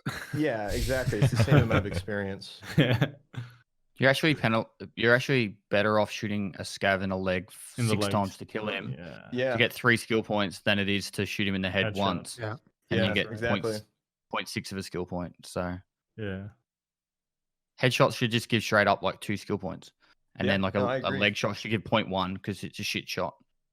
It would be cool if there's like a calculation of some kind, like if it was like the speed of your target and the distance would also take into account how much experience you're leveling just for, say, sniper in general. So if you shoot somebody sprinting at like 300 meters away in the head, that could be like 5 points, like the most. It's like a multiplier or something. Yeah, or if he's holding still, What if you were to like hit 2 scavs in the head within like under 3 seconds or something like that. Yeah, and there's like another bang, multiplier for bang. that. Yeah, Yeah, like just a double kill multiplier. Yeah. Yeah, that would be cool. Poor Nikita right now, dude. Just like, how am I gonna do this? How do I code this shit? Do you think that the price of your gun should have an impact on how much XP No. you're getting? No. I don't think so. It's a skill. It's a skill Good. thing. Yeah. Yeah. I agree. What do you think, Nikita? You're Is he muted. just pretending to talk? Uh-oh. Uh-oh. You're muted. You're in muted. Discord? We've lost you, Nikita. Opa! I was telling so many interesting things. Yes, I'm totally agree with you actually, because I was reading comments. They said he's muted. I'm like, okay, I'm stupid, you know. And I was reading the comments and people saying like I'm level 41, level 6 resistance. I'm level 47, level 10 resistance. So yes, the easy thing is to get the stress resistance quest lower to 7. I don't know what's the meme with 7, but let it be 7. Okay. Friends. 7. And people also want to get sniper skill lower too. Sniper quest lower too. I don't know what's the number in there, and It's 12. 12. Level 12. Yeah. So let's take a guess and see how low we can get this number to. Couldn't you just increase the three rate at which you quests. level the I think he experience? said that he would have to increase to the level that Yes. all skills level. Yes. So Yes, it yes. would skew the entire skill system. Mhm. I see. So Yeah, I think 7. I think it'd be lowering that. I 7. think 7. 10? 10? 10. The sniper is it? skill has 3 quests. It has 3 one's quests, and 5, one of one's them- 9, one's 12. Yeah, and one of them Mhm. increases. I think 9, or no, I'm sorry. The first one, the 5 one, increases your sniper skill by 100 points. So it's a free, Yeah. it's a free, or 200 points or something. I don't remember now. Yeah. So you don't want to make it too That might be low. the I think. 50,000 euro one. You have to Oh, pay that's 50,000. right. Oh, such a that's right. rip-off. That's right. That quest I'm is sorry. such a rip-off, dude. You're right. So level 10. Make it double, 100,000. Okay, and He's how's it sound? mentoring Okay. you though. Doubled. Chat saying 369, Bubble. 469? 469? 469. Yeah. I think 369 makes sense. Let it be 4, 7, 10. There you go. Easier. 7. I mean, it's Or- easier. It's easy. Yeah. There we go. This is a perfect example that the streamers are not ruining the game. They help you, people. Everybody say thank you, Shroud. Thank you. Uh-huh. Yeah, 10 10 is still going to be tough, but I mean, It's It's- more better. within reach. it's Sure, better yeah. for sure. I know it's not an easy it's an easy change, Nikita, but there definitely needs to look into a headshot being with a sniper rifle. A headshot should be giving more skill points, Yeah, And- totally. and a leg shot should give less. Like a head or torso, maybe a full skill point, and then legs giving like an arms 0.1. Skill and points. chambering- Okay. And the chambering should not give any points at all. If it does, it should be like Marginal, like negligible. 0.01. Let me know this too. I will switch off my mic. So he's noting it. We like listening to the keyboard, Nikita. We like it. Oh, he's typing. Honestly. Jesus. Yeah, I think just You should be increasing the rate rewarded at for which you level shooting the better. skills would be good. Yeah. It should be rewarding for shooting better. And Exactly. I wonder and if there's that's guys out there that really master the whole shooting of snipers and that. And Oh, it's maybe so fun. even if you can add a multiplier for being at longer ranges after 100 Yeah. meters. I know this is just me being, ridiculous. Ruining but No, the like, if you game, can get a Pestily, God. 400 meter headshot, maybe a 400 meter headshot should be a 4 times multiplier on a headshot skill point, which would be 4 skill points. Yeah. You know? Okay. And then if you get it, I know this is, coding is gone, and you're like, fuck now, shut up. You know the funny thing is like we can discuss such a small thing in a game for 15 minutes already. But I noted your ideas, and cause there will be the skills overhaul 2 in the next year, and we will add more skills, and it will be more interesting and more life. Of course, some of the principles, some of the actions for actual skill progression are kind of lame, especially reloading. Like, it's not cool because you need to actually use your weapon to kill something, kill somebody, or hurt somebody to actually gain the experience, and not just standing behind the tree and reloading. I think it would make those quests. It would turn those quests from like a little miserable into really fun. Like you add the headshot multipliers, you add the long distance, the double kill multipliers. Then you're going out and it's like kind of arcade mode, and you're just trying to. You're playing the game. Heads. Yeah, and then you get excited and rewarded for it by leveling and getting the quest done. That's why I've always wanted a little experience for every time you level your character, so you have something to look forward to when you level, so that you're encouraged to farm experience and explore and kill as many players as you can in a raid, search as many containers as you can in a raid to get as much experience possible to level up. You level up, you get some experience points, and you can put those into whatever skills you want. You know what I mean? You encourage people to complete the gameplay loop instead of doing these chores. Yeah, the old school method. That's good. Okay, I can tell you more. What should we wait on? How to say it? What should we?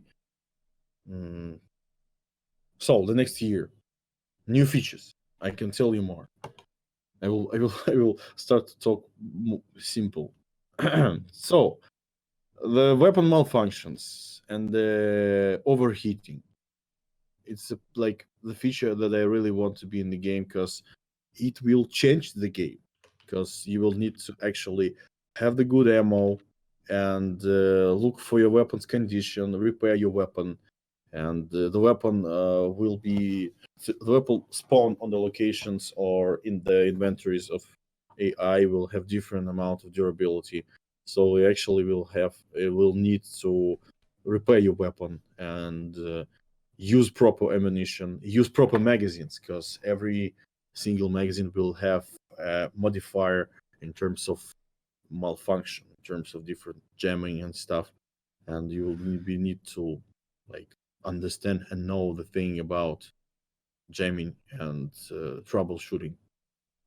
Also, we will make the more quicker transition on your secondary and your pistol, and like it will be like that's what I want, like so long time ago. I want to the pistol be drawn really quicker, because right now it's kind of lame. You just pull out the weapon and pulls up your pistol, and he's doing it really slow. So the low ready position, it's I was told it like a long time ago. It's usually you're not walking with the weapon like to the shoulder and in the barrel straight and parallel to the ground. You like the Klean knows actually. He can even show you what I'm talking about. He's on it. Okay, nice. So yeah, it will give you cool advantages like CQB capabilities. Your weapon will be like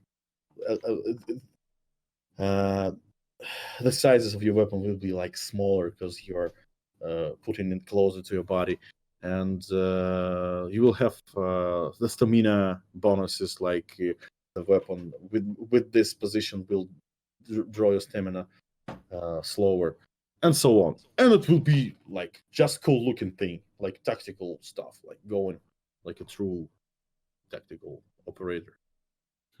And also we want to remake the night vision. We want to add infrared lasers and infrared flashlights. We actually finally want to add revolvers to barrel rifles, to barrel shotgun, and grenade launcher.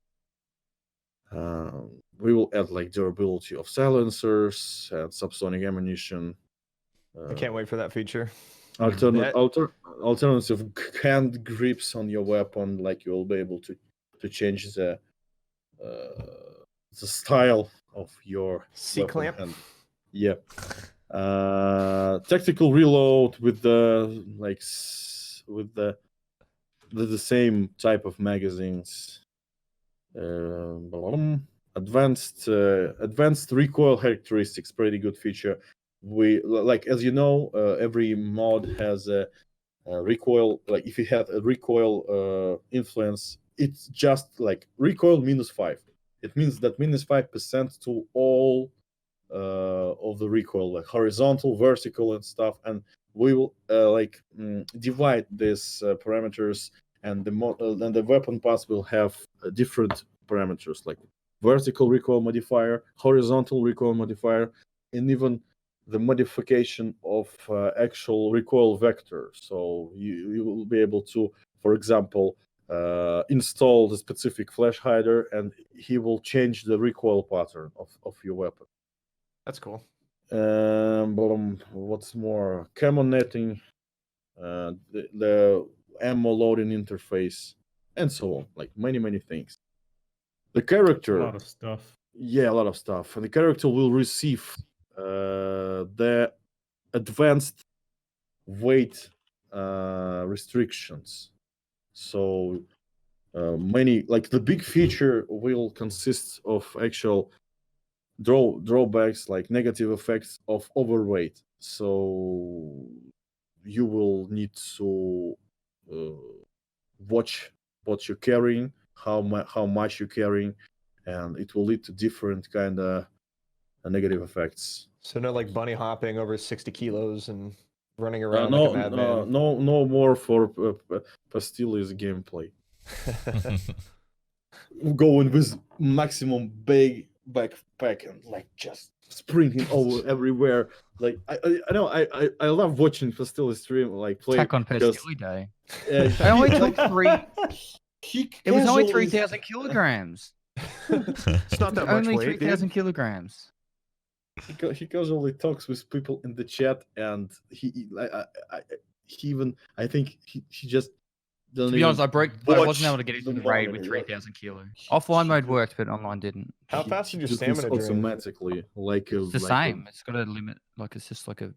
After it Yeah, hits once you hit overweight, stamina drain's the same no matter if you're 20 kilos over, 100 kilos over. But with Nikita's changes, it should be like now that when you're a certain weight over, you can't sprint and stuff like that. I'm guessing that's it will be not only about sprinting. It will be also about decreased ergonomics, like the inertia effect. Like you will be like slower, and there will be a start-stop like transition. Like what about covert ability? Covert ability? Like how quiet you are, like crouch walking quietly. Like will you just be like loud all the time? Yes. Like many things like related to the how much weight do you carry. Also, we want to add 2 types of blood loss, because we are in more things to stop a blood loss, like tourniquet and I don't know how to say it in English. It's that injector thing, right? It's a hemostatic injector. Right? Yeah, and we have like the simple rubber thing that just Tourniquet. It's like tourniquet, but it's rubber thing. Yeah, it's like rubber. It's like it's an elastic thing that you'd wrap around like a bullet wound. It keeps it airtight. We use them in the military. Yeah, so that's why we want to add different types of blood losses, because it's already a big amount of different medication stuff, and I think we should enrich this experience. Maybe we can give something interesting for you, because actually in real life you can't stop bleeding with the bandage. Yeah. Any chance you could ask about ghillie suits? They're gonna do ghillies, I believe. They're gonna do it. You need to put on antiseptic stuff, the bandages, and send this person to a medical stuff, to a medical facility or medical medic actually, and then they will do other stuff. You need to just to do a basic treatment. Also, prone lean. Ooh, that'll be cool. Watches, compass, new buses. Wait, prone lean. What about rolling? Maybe. Armor rolling.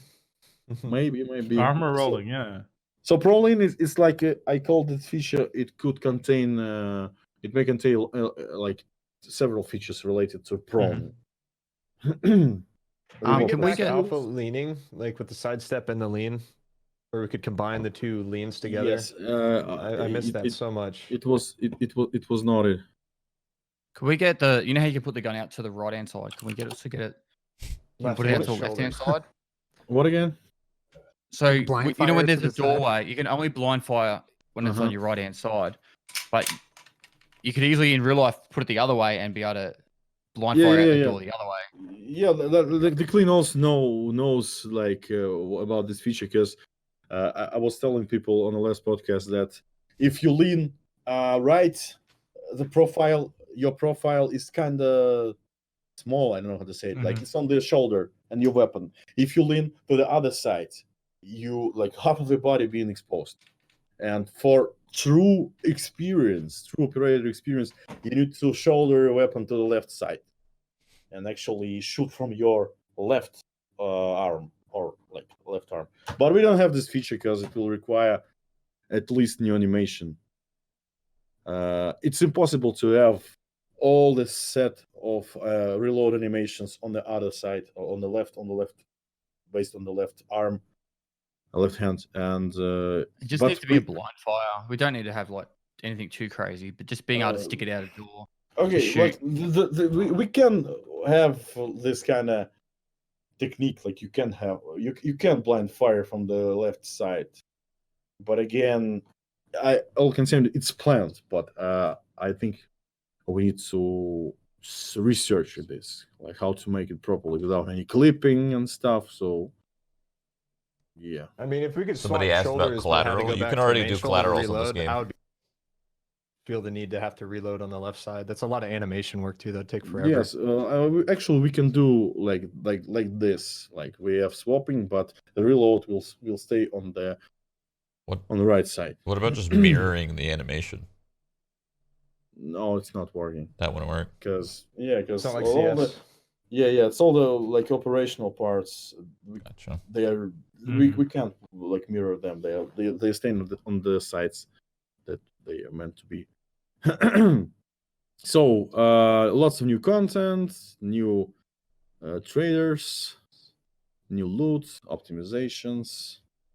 We also want to add public API for people who wants to make their own like clients on something about flea markets or encyclopedias or something like the public information that we can share, and people can make the supportive applications or web pages.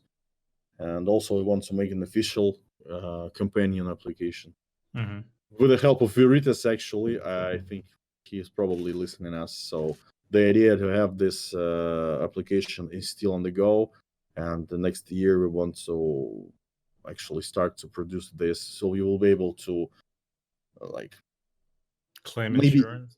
Claim insurance, start and stop production on your hideout, see the prices on flea market, and stuff like this.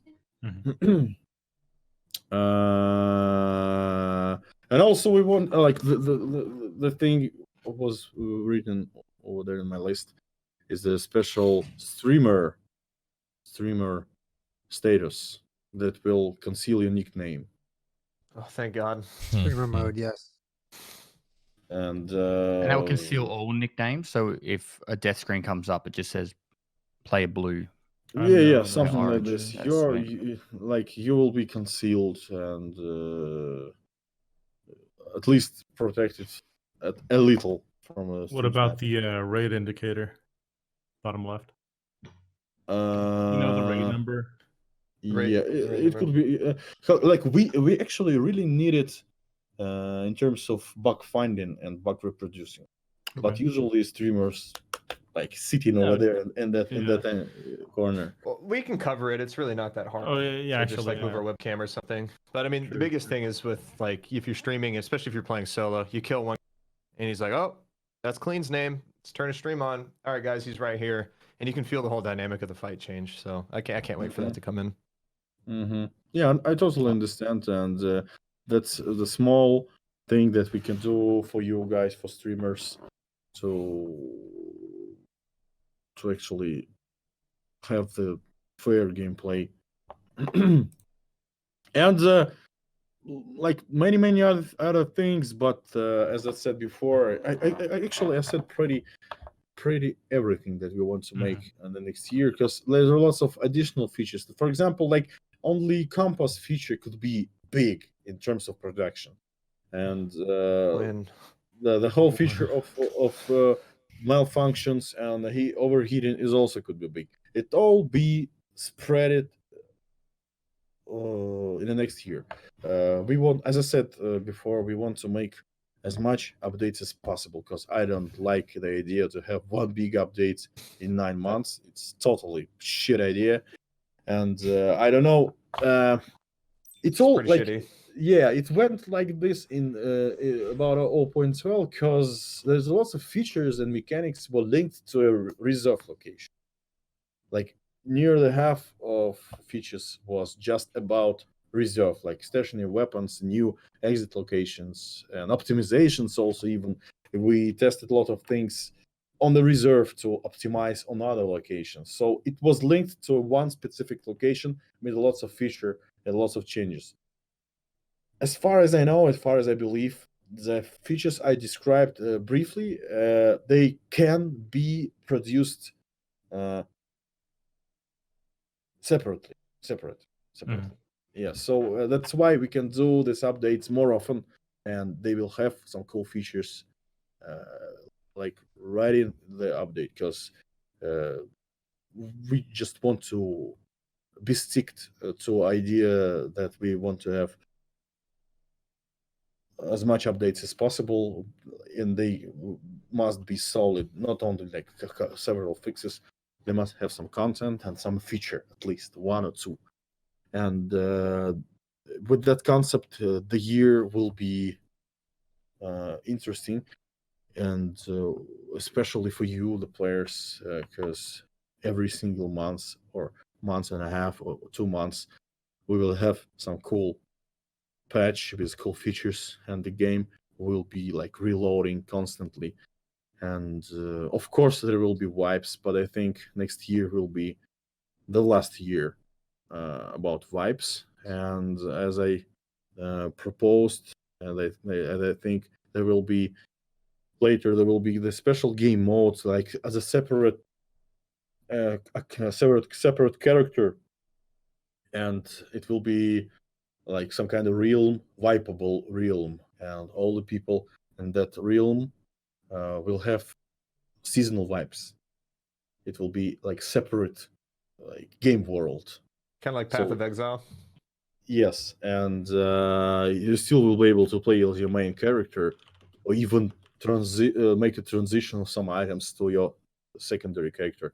A secondary character will be seasonally wiped, and because the gameplay cycle is pretty cool at the start, and it's a cool idea to have it somehow, because I can't imagine the EFT without wipes, really, and because it's a cool thing to actually replay the game cycle, not for you, like not with the personal vibe, but with the full scale world vibe, because the gameplay changes a lot, but like after the wipe, and I think this is like a solid feature of the game to have such kind of events or something. Would the would the player base be split? I don't know, because the player base will still be the same. It's like you play. It would because you just said that there's going to be like a seasonal base, like part. So if that's the case, then would some players be playing on the non-season and the rest playing on the season, or would they all be playing together? Because I can't see that working with everyone working together, but at the same time, it's going to it will be separate. It will separate. It could be. Let's say it like this. It could be a separate game world, and it will not be connected, because like it can't be connected, because there we have wipes, and over here we don't have them, and we can't connect them. We can't let them play on the location because we need the principle. Like we need the idea that everybody was wiped and starting from scratch. So yes, it's just an idea. Yeah, I mean, and who knows by the time that idea comes into play, right? The EFT could be quadruple the size, right? It really, when you do something like that, it's really based on how many people are playing at that given moment. So if they ever have that to come out, they'll probably know that their numbers are good enough to start splitting. Because I think splitting is, I mean, it's good. I think it's a good feature. I mean, as every update's come out too, the community has grown. Every time an update comes out, more people are playing the game. So yeah, right now the numbers are pretty big for us. Like I was like a long time ago, I was hoping that if you have 30K concurrent users, it will be a goal, it will be an achievement, and it will lead to a thing that the game is successful for myself, for us. And right now it's much bigger than we expected, and we need to what think is the about concurrent players, Nikita? much bigger. I can tell you. Right now it's kind of stormy because I don't understand like all the updates. Christmas. Yeah, Yeah. Oh, holidays. Christmas. Yeah, everybody's home. Christmas. So I like.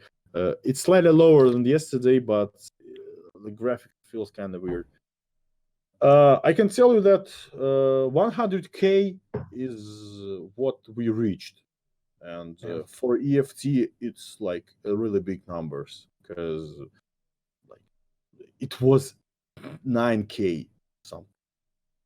It was 10K. It was not so big, but again, the world was pretty rich with players, and it's enough to actually play the game and have all the experience with such amount of players. Right now, it's much bigger, and we constantly need to upgrade the infrastructure and monitor stuff like several like days, last days. It always something like some servers are not working properly and stuff. So we need to constantly have like to take some maintenance on the servers, check them constantly, replace them and something.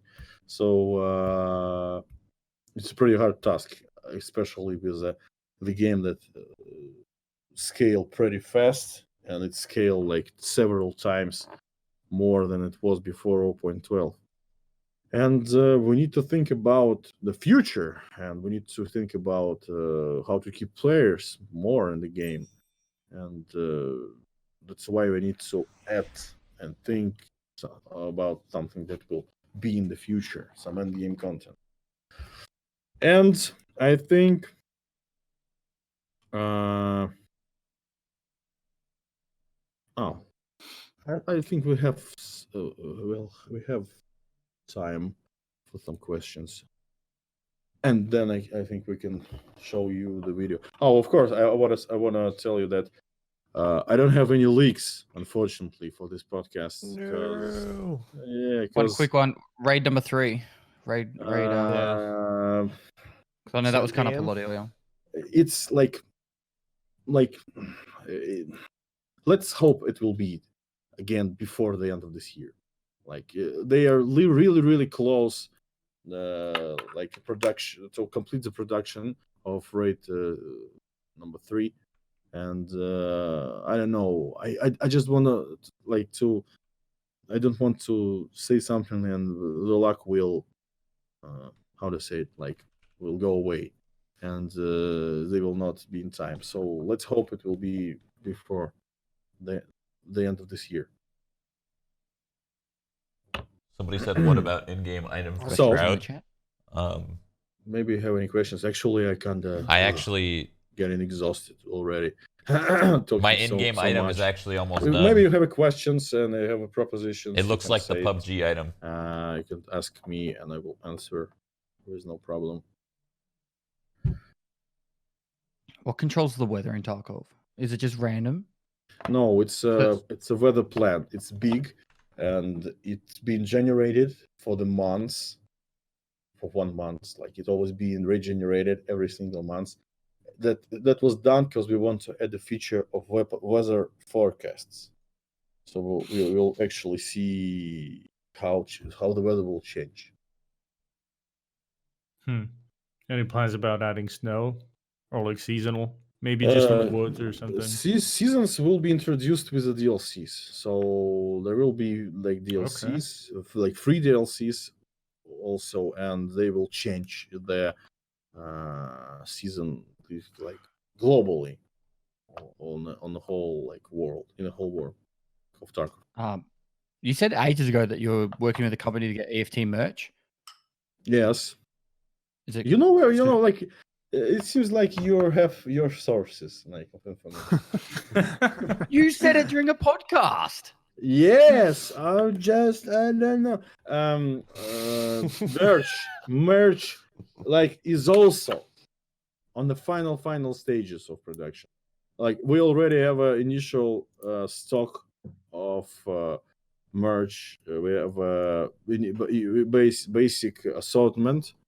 And right now it's all about some payment system or something. So it definitely will be. The merch store will be for sure. But I can tell you when, because again, it's all planned until the end of this year.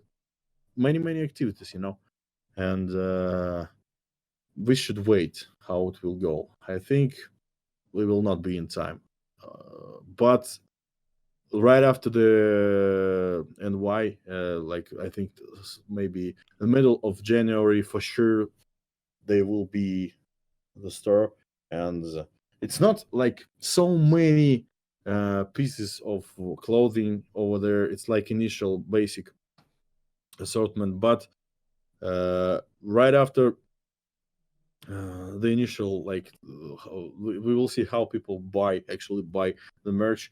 We will like make the changes and order a lot more our stuff just to see how it goes. The thing is, the merch store will be for sure, and it will be really soon. And this really soon is really soon type of stuff. Really soon. really. Yeah, so that's it about merch store. What more? A lot of questions about offline with friends, but I think you've confirmed that in like 2 podcasts ago. Yeah, no, I'm not mistaken. That's coming, yeah. Mm-hmm. Do you have any specific plans for Shoreline in terms of I'm not sure, maybe you mentioned it, but either a boss, like any sort of other point of interest other than resort? Yes, Shoreline will have a boss. He will be called Sanitar, and he will be not janitor, it's like senator. I don't know, the senator or senator. It's not senator. Shit, it's like. Do you have actually an English word like describe medical person? Senator. The doctor? Yes, sanitizer. The doctor. Yeah. Oh, the sanitizer. Senator, like with the about how to say tie with the tie. Senator. He's sitting in the most expensive house and just like senator. Oh, come on. So that's the guy who owns the estates. Yes, but it will be the guy who he will be on the drugs constantly. He'll be Did he do those things to the pigs in the mark room? Was he the one responsible? No. The people who responsible cult, yeah. Cultists, they'll be introduced in the next year or two. Will he be a part? Will he be a part of like the cult people, or no? He will be just scav boss. Just organic scab boss. Got it. The cultists will have their own bosses. For example, they will have priests and acolytes. You know that's typical stuff like typical Diablo 3 stuff. Yeah. And like I really want to introduce the new type of gameplay. They will appear only at nights, and they will be scary. Like it will be totally different AI behavior. Like like a Bro, horror movie. Please add I could- sneaky melee kills. Well, like, yeah, from we're behind. gonna get Battlefield Dude. takedowns. Will those be in? Oh, I think That that would would be cool. add so much to like solo experience. Anybody who wants to play like super stealthy, I think that Mhm. would pay off. grabbing somebody by the Altland visor and just like stabbing him right in the neck, dude. That'd be Yeah. intense. No, but It's just also- because, it's also fun. yeah. Okay. Sorry, did you say where the doctor or senator is gonna spawn? Like where on Shoreline? He will spawn. The initial plan is to spawn in the village, Oh, cool. or on the first floors of resort, medical floors. Will they be on other maps? Who? This No, guy. you're talking about the- I'm talking about Scat Boss. I Sorry. was sorry. talking about senator, Senator. The senator. the doctor. Senator. He's running for senator. Yeah, cultists. Yes, of course, they will be on other locations. I think they will be almost on every location, spawned at the night near the marked rooms, near the symbols, and yes, they will be scary. They will Spooky. be scary. Yes. Spooky. And they will have this knife, as you saw it like long time ago, with the two blades. Like it And looks like this- the Dead Space pillar. Yeah. And this knife will be poisoned. And if you actually will get a hit with this knife, you will get a lot of hits with this knife. You will receive the death poison, so you will not be able to actually heal it without specific antidote. It will cost a lot of money. Actually, it will be craftable in the hideout, and not for like purchase on the traders. So it will be pretty dangerous. Hatchlings just got a whole lot scarier.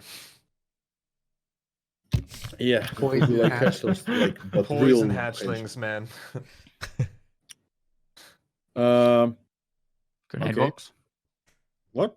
Grenade box? Grenade box. Yes. Grenade box, Yeah. yes. Of course. Okay, vaulting. I think you said it as well. Vaulting. Yeah. Actually, when I thought about leaks for today's podcasts, Mhm. I thought to record a new animation of vaulting, but Mhm. we had a patch today because I didn't have much time to No, you're good. collect leaks. Collect leaks is like some, Do you have any Post idea? one What Twitter later. the plumber thing. Collect leaks. Do you have any idea what the scav boss is going to be like for the labs? Some guy in a hazmat suit. Baba Yaga, dude, Actually, just John we Wick. didn't plan to add bosses to labs because labs is concealed location. It's only radius over there. We had an idea to add some kind of guy of inner security team of Terra Group security or something. But There was a really again, Cool idea about a guy that would just be like a really low spawn chance, like 0.1%, but it was actually Super just like elite a raider. Terra Labs. No, it was like a Terra Labs like scientist, and you Hmm. find him and he's got cool loot. But that was just an A idea little that loot people. goblin. Yeah, like In a lab coat. yeah, and he's like a full scientist, like just hiding Yeah, somewhere. that'd be And cool. you got to He's find got him. the red card on him, dude. and if you have such guy, so it will be like a civilian NPC, and But you kill him and you loot him. yeah, and it's not cool to kill. What if we can help him civilians. extract? What if we help him escape instead? People will kill him. And a crowbar. Yeah, he's carrying the crowbar. Yeah. In a HEV suit. All right. It's Gordon Freeman. Oh my god.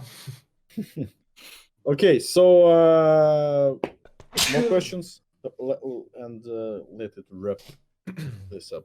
Yes. Incendiary Molotov. Sorry. Oh no, I was gonna ask if you had any plans. I mean, this is kind of vague, but any plans to have a scav boss be mobile and kind of dynamic, whereas like Rashala will spawn dorms or gas, but Mhm. instead of that, he would spawn literally wherever, just walking around. Would there be a It's kind of like scav boss reserve, that would right? like that? Yeah, Yeah, I go guess for- you're right. he can be Yeah, it's anywhere, close pretty to- much. We actually, Yeah, it's pretty. it's not a problem for us, but we wanted to put at specific locations related to bosses, because it's like it's their place of living or something like. Oh, okay. There's like lore to it. And, Yeah. I was just thinking, scary- like for Shoreline, it would really like I don't know if there was some sort of dynamic spawn for a boss. I just love the map of Shoreline, and I feel like the only point of interest right now is Resort. But like you said, if they were to spawn in Village or the Cultist would add to that. I just think there's so much of that map that could be spiced up with something like that. An underground area under radar would be really cool. Mm-hmm. Yeah. Shroud, what I was gonna say the downside of having dynamic scab bosses, what's happened to me twice now on reserve, is when you spawn the scariest spawn. There's two scary spawns. One is the one just outside the train station, and you run into those the three warehouses that he could spawn in there, and you could find him within like 3 seconds, right? So I had an experience, and I've never seen this before. On reserve, the scav boss spawns with one guard at the very beginning, and then the other guards spawn in later. And they don't spawn in all at the same time. They spawn in separate from each other. Because I sprinted in, I fought the boss and his one guard, and 3 of them spawned right on top of me. Like, actually on top of me. They were all shooting me. So that's kind of like the downside of having dynamic, because then they could spawn in front of you, and then they could just shoot you right away, and then it's kind of scary. But yeah, sounds like a bug. Yeah, I actually have a clip if you want to see it. I could show you. I literally I bumped into him, I shot at him, and then the other 3 spawned right in front of me and just started shooting me. Okay. So it might not be intended, but I'll show you the clip. Okay. I think you guys it's been almost 3 hours. Yeah, 2:46. It's like pretty like we're starting to like to sound exhausted, especially me. We have another video for you guys, for players, for all the people in the chat, and for every community and member. We want you to show this video. It is I don't know how to say this word in English. I think Compilation. It's appreciation compilation stuff from a your favorite streamers. So I think it will be a good idea to roll this video right now and actually like end the stream on a positive manner. So let's roll this clip. Yeah. So all right, go back. Yeah, you guys seen some of your favorite streamers saying thanks and whatnot. So who wants to start? I'll start. We gotta end with Nikita. You know? Bye. I'm dead. Bye. Yeah, thanks for having me. It was a lot of fun. Happy holidays to everyone here and everyone in chat. Yeah, and everyone have a safe and Merry Christmas and New Year. Mm-hmm. That's pretty much it. Thanks for having us here. Yeah. Well, thanks for a great year, guys. Hopefully 2020 is going to be even better. When's the next podcast? I don't know, Nikita. Actually, I will try to make 2 podcasts,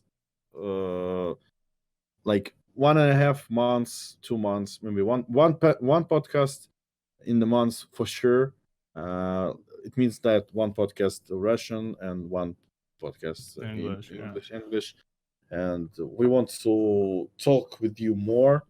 And I personally love the thing about the podcast, that the ideas. I know the people freaking out that the streamers are trying to make the game, change the game, not in the way it was meant to play. It's pure shit, you're telling me? It's not like this. So the ideas is good, and it's not meant that they will be implemented shortly. I'm just noting them and making some notes about them, and thinking that,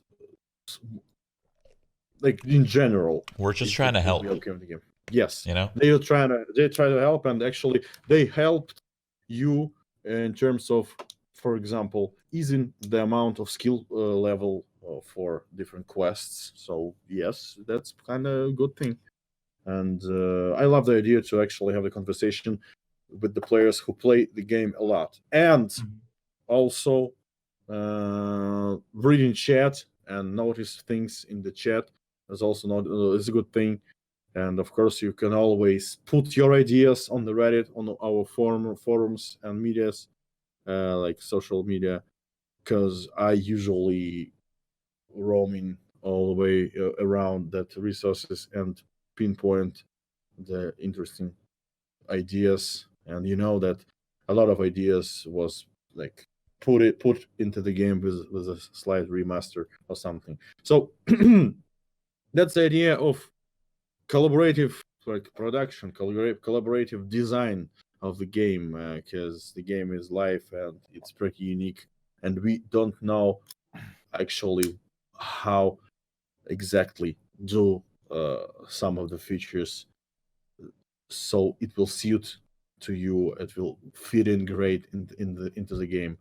So I wanted to tell you, say you do that Merry Christmas for you guys and Happy New upcoming year, that this year will be perfect, that this year will be successful in terms of raids, and I'm talking not only the EFT raids, I'm talking about real life raids.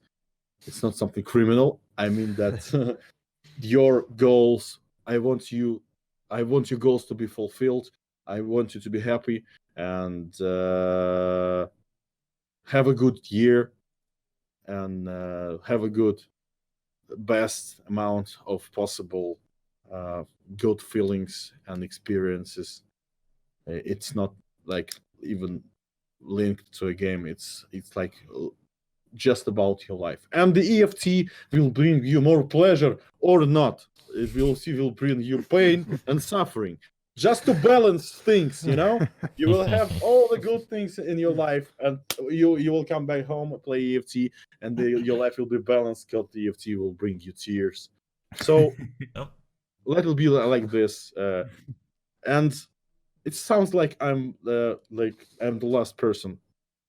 You guys told everything you wanted in terms of... No, I kind of want to well, first of all, I want to thank everybody for watching and for supporting both my channel and, the whole podcast. But, well, first of all, I want to wish you all good health. Happy New Year, Merry Christmas. And hopefully, not just an EFT, hopefully you guys do some good things next year for yourselves, for your loved ones, for your family. And it kind of goes hand in hand in my own experience, Escape from Tarkov and meeting new people, collaborations.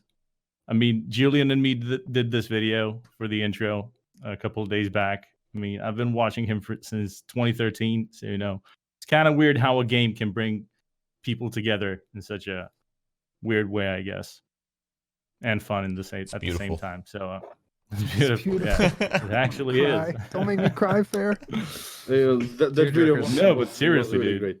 Did you actually put it on the YouTube, that video on the intro? Oh, yeah, I'll do it tomorrow. I got to draw a thumbnail. Do it tomorrow. So, like you always like raising your bar of quality every single video you put on your YouTube. So you just continue to make it like this, and everything will be great, because everything you make in your life, and if you make it with passion and soul, that's the kind of message I want to convey with the videos, Yes, I don't have time to stream, I'm not greedy, to invest enough time to do both, but that's what I'm kind of trying to tell you guys with my videos. If you're doing something you love, hold on to it, try to be as good as possible, try to grow. The same thing. Don't let it go. I can tell you that the same thing about myself. Like, even if you think that the thing that you do is pretty, like you're so tired of it, it's still your life and your way of life, and you should stick to it. And it's all you can actually do. And if you do it well, just continue, and the dark side will change with bright side eventually. Yeah. So everything will be fine. All right. Well, that's pretty much it, guys. Thank you for watching again. I want to thank Pestily, Shroud, Klean, and Julien, and of course Nikita for another great podcast. So until next time, thank you for watching, and see you. Mm-hmm.